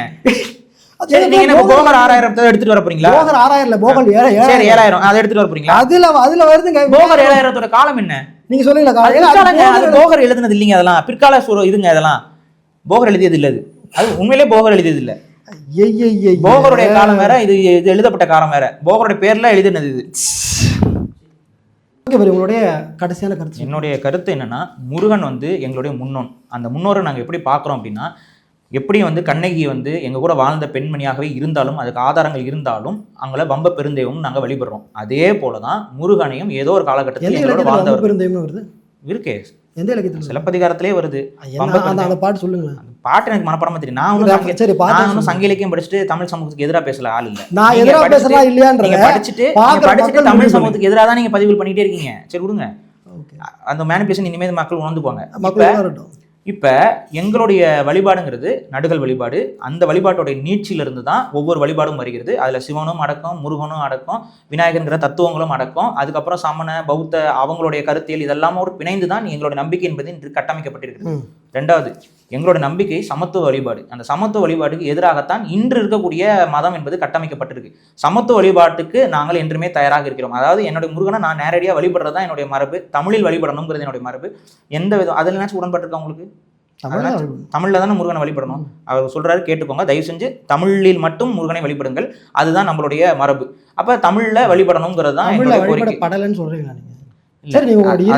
அது வந்து அதுல பெரிய இது இருக்கு. தமிழ்ல தான் முருகனை நாம் வழிபட வேண்டும். இதை வந்து நம்ம சொல்லுவோம். தமிழ்ல தான் கோயில்களுக்கு எல்லாம் குடமுழுக்கு நடத்தப்பட வேண்டும், அதையும் நம்ம சொல்லுவோம். இது மாதிரி நடத்தப்பட வேண்டும், தமிழில் நடத்தப்பட வேண்டும், தமிழில் நடத்தப்பட வேண்டும். இதான் நாங்கள் சொல்றோம். இது வரைக்கும் பெரிய பிரச்சனைகள் தான் ஓடிக்கிட்டு இருக்கு அதுல. அப்போ இந்த ஒரு நீட்சியில் எங்களுடைய அந்த சமத்துவ வழிபாட்டிற்கு எங்களுடைய கருத்துக்கள், அதாவது முருகன் எங்களோடு சக தமிழனாக ஒரு காலத்தில் வாழ்ந்து எங்களை அரசாண்டு இன்று கடவுளாக தமிழர்களால் போற்றப்படக்கூடிய ஒரு உன்னத இடத்தில் இருக்கிறார். அவரை நாங்கள் தமிழ் கடவுள் முருகன் என்று சொல்கிறோம். அவர் தமிழகத்தில் இருந்தவர், தமிழகத்தில் வாழ்ந்தவர், எங்களோடு இரத்தமும் சதையுமாக தமிழர்களோடு இருந்து போர் செய்தவர், எங்களை ஆட்சி செய்த ஒரு அரசன், முன்னோன். அவரைத்தான் நாங்கள் கடவுளாக மாற்றி வழிபட்டு கொண்டிருக்கிறோம்ங்கிறது தான் எங்களுடைய கருத்து. அவர் மெய்ஞானம் அடைந்தவர், சித்த மரபுலையும் அவர் தான் மூத்தவர் அப்படிங்கிறதையும் நான் இங்கே பதிவு பண்ணுறேன். அதுதான் போகருடைய இதெல்லாம். ரெண்டாவது, முருகனை நாம் வழிபட வேண்டும். முருகனை மட்டுமே நீங்கள் முதன்மை கடவுளாக வழிபடணுங்கிறத என்னுடைய கருத்து. ஓகே, இது பாரியினுடைய இறுதி கருத்து. என்னுடைய இறுதி கருத்து என்னன்னா, இவ்வளோ நேரம் பேசுனதே எனக்கு பாரிக்கிட்ட ஏதாவது ரெஃபரன்ஸ் கிடைக்கும் நான் பார்த்தேன், கிடைக்கல. ஆனால் தமிழ் இலக்கியங்கள் வந்து எங்கே வரலாறு தொடங்குதோ அங்கேருந்து இங்கே இன்னைக்கு வரைக்கும் முருகனை வந்து நீல பறவை மேல் நேரிழை தன்னோடு மயில் மேலே வந்தார்னு சொல்கிறாங்க. ஆலமர் செல்வன் புதல்வன் வரும் வந்தால் சிவனுடைய மகன்னு சொல்கிறாங்க. மால் வரை வெற்பனி மணவனி வேண்டுதுமே கைலை நாள் மறையினை மகனை சிவனுடைய மகன்னு மறுபடியும் சொல்கிறாங்க. மலை மகள் மகனை நின் மதினுடல் மடவரல் அப்படின்னு சொல்கிறாங்க. மலைமகன் பார்வதியோட மகன் சொல்றாங்க. அறுமுகச் சொருவ 6 முகம் கொண்ட சிவன் சொல்றாங்க. அதெல்லாம் எங்கெங்க வருதுன்னு சிலப்பதிகாரத்துல வருது. இதெல்லாம் சிலப்பதிகாரம். 6 முகம் இல்லை, அணி மயில் இல்லை, புற மகள் இல்லை, இல்லை, கடம்புண்டு தெய்வமாக நேரர் மடவர் மன்றம் சிறு குடியோரே அப்படின்னு இதெல்லாம் சிலப்பதிகாரத்துல. அதே சிலப்பதிகாரத்துல தான் வம்ப பெருந்தெய்வம்னு கண்ணகி வழிபடுறோம். அது மறுக்கவே இல்லையா? இருங்க, மறுக்கவே இல்லை. அப்ப மனிதர்களை கடவுளாக வழிபடுறது என் மரபுங்கிறது மட்டும் மறுப்பார் இவரு. முன்னோர்களை கடவுளாக வழிபடுவது தமிழர்களுடைய மரபு. ஆனா முருகன் முன்னோர் கிடையாது, தமிழர்களுடைய கடவுள். இதுதான் முருகன். தமிழ் இலக்கியங்கள் கொடுத்த முருகன் எங்க பிறந்தார் சொல்லுங்க. இருங்க, நீங்க தான் சொல்லுங்க. தமிழ்நாட்டுல பிறந்தாருல, எங்க சொல்லுங்க, எங்க பிறந்தார் சொல்லுங்க. தமிழ்நாட்டுல பிறந்தாரு குமரிக்கண்டமா தான் இருக்கும். குமரிக்கண்டத்துல எங்க பிறந்தாரு? பட்டுள்ள யாரும் பன்மனை அடக்கத்துன்னு வருது இல்ல, அது நமக்கு கிடைச்ச சிறு குறிப்புங்க. அந்த சிறு குறிப்பு மட்டும் தான் நமக்கு தெரியும். எந்த இடத்துல குமரிக்கண்டத்துல அவர் இருந்திருப்பார், வாழ்ந்திருப்பாருங்கிறத எங்களோட பார்வை. ரெஃபரன்ஸ் இல்ல, ஆமா. ஆனா அது எங்களுடைய நம்பிக்கை. அது எங்களோட நம்பிக்கை. நிறுத்திருக்கேன். நான் என்னோட இறுதி கருத்தை நான் முடிச்சிடுறேன்.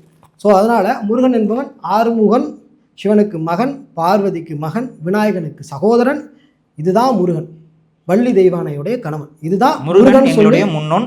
என்னுடைய தமிழ் இலக்கியங்கள் எனக்கு சொல்லுது. திருச்சிற்றம்பலம் எல்லாருக்கும். பிற்கால இலக்கியங்கள் முழுமையான கருத்துக்களாக மாறாது, அதை நம்ம இங்க சொல்லிக்கிறோம். அதே நேரத்தில் பதிவு செய்யப்படாத சங்க காலத்தை பத்தி கதைகள் உருட்டுறதும் வரலாறா மாறாது. முருகனை நம்ம வந்து முழுமுதற் கடவுளாக தமிழர்கள் வழிபடுறோம், அவ்வளவுதான் நம்ம சொல்றோம். ஓகே.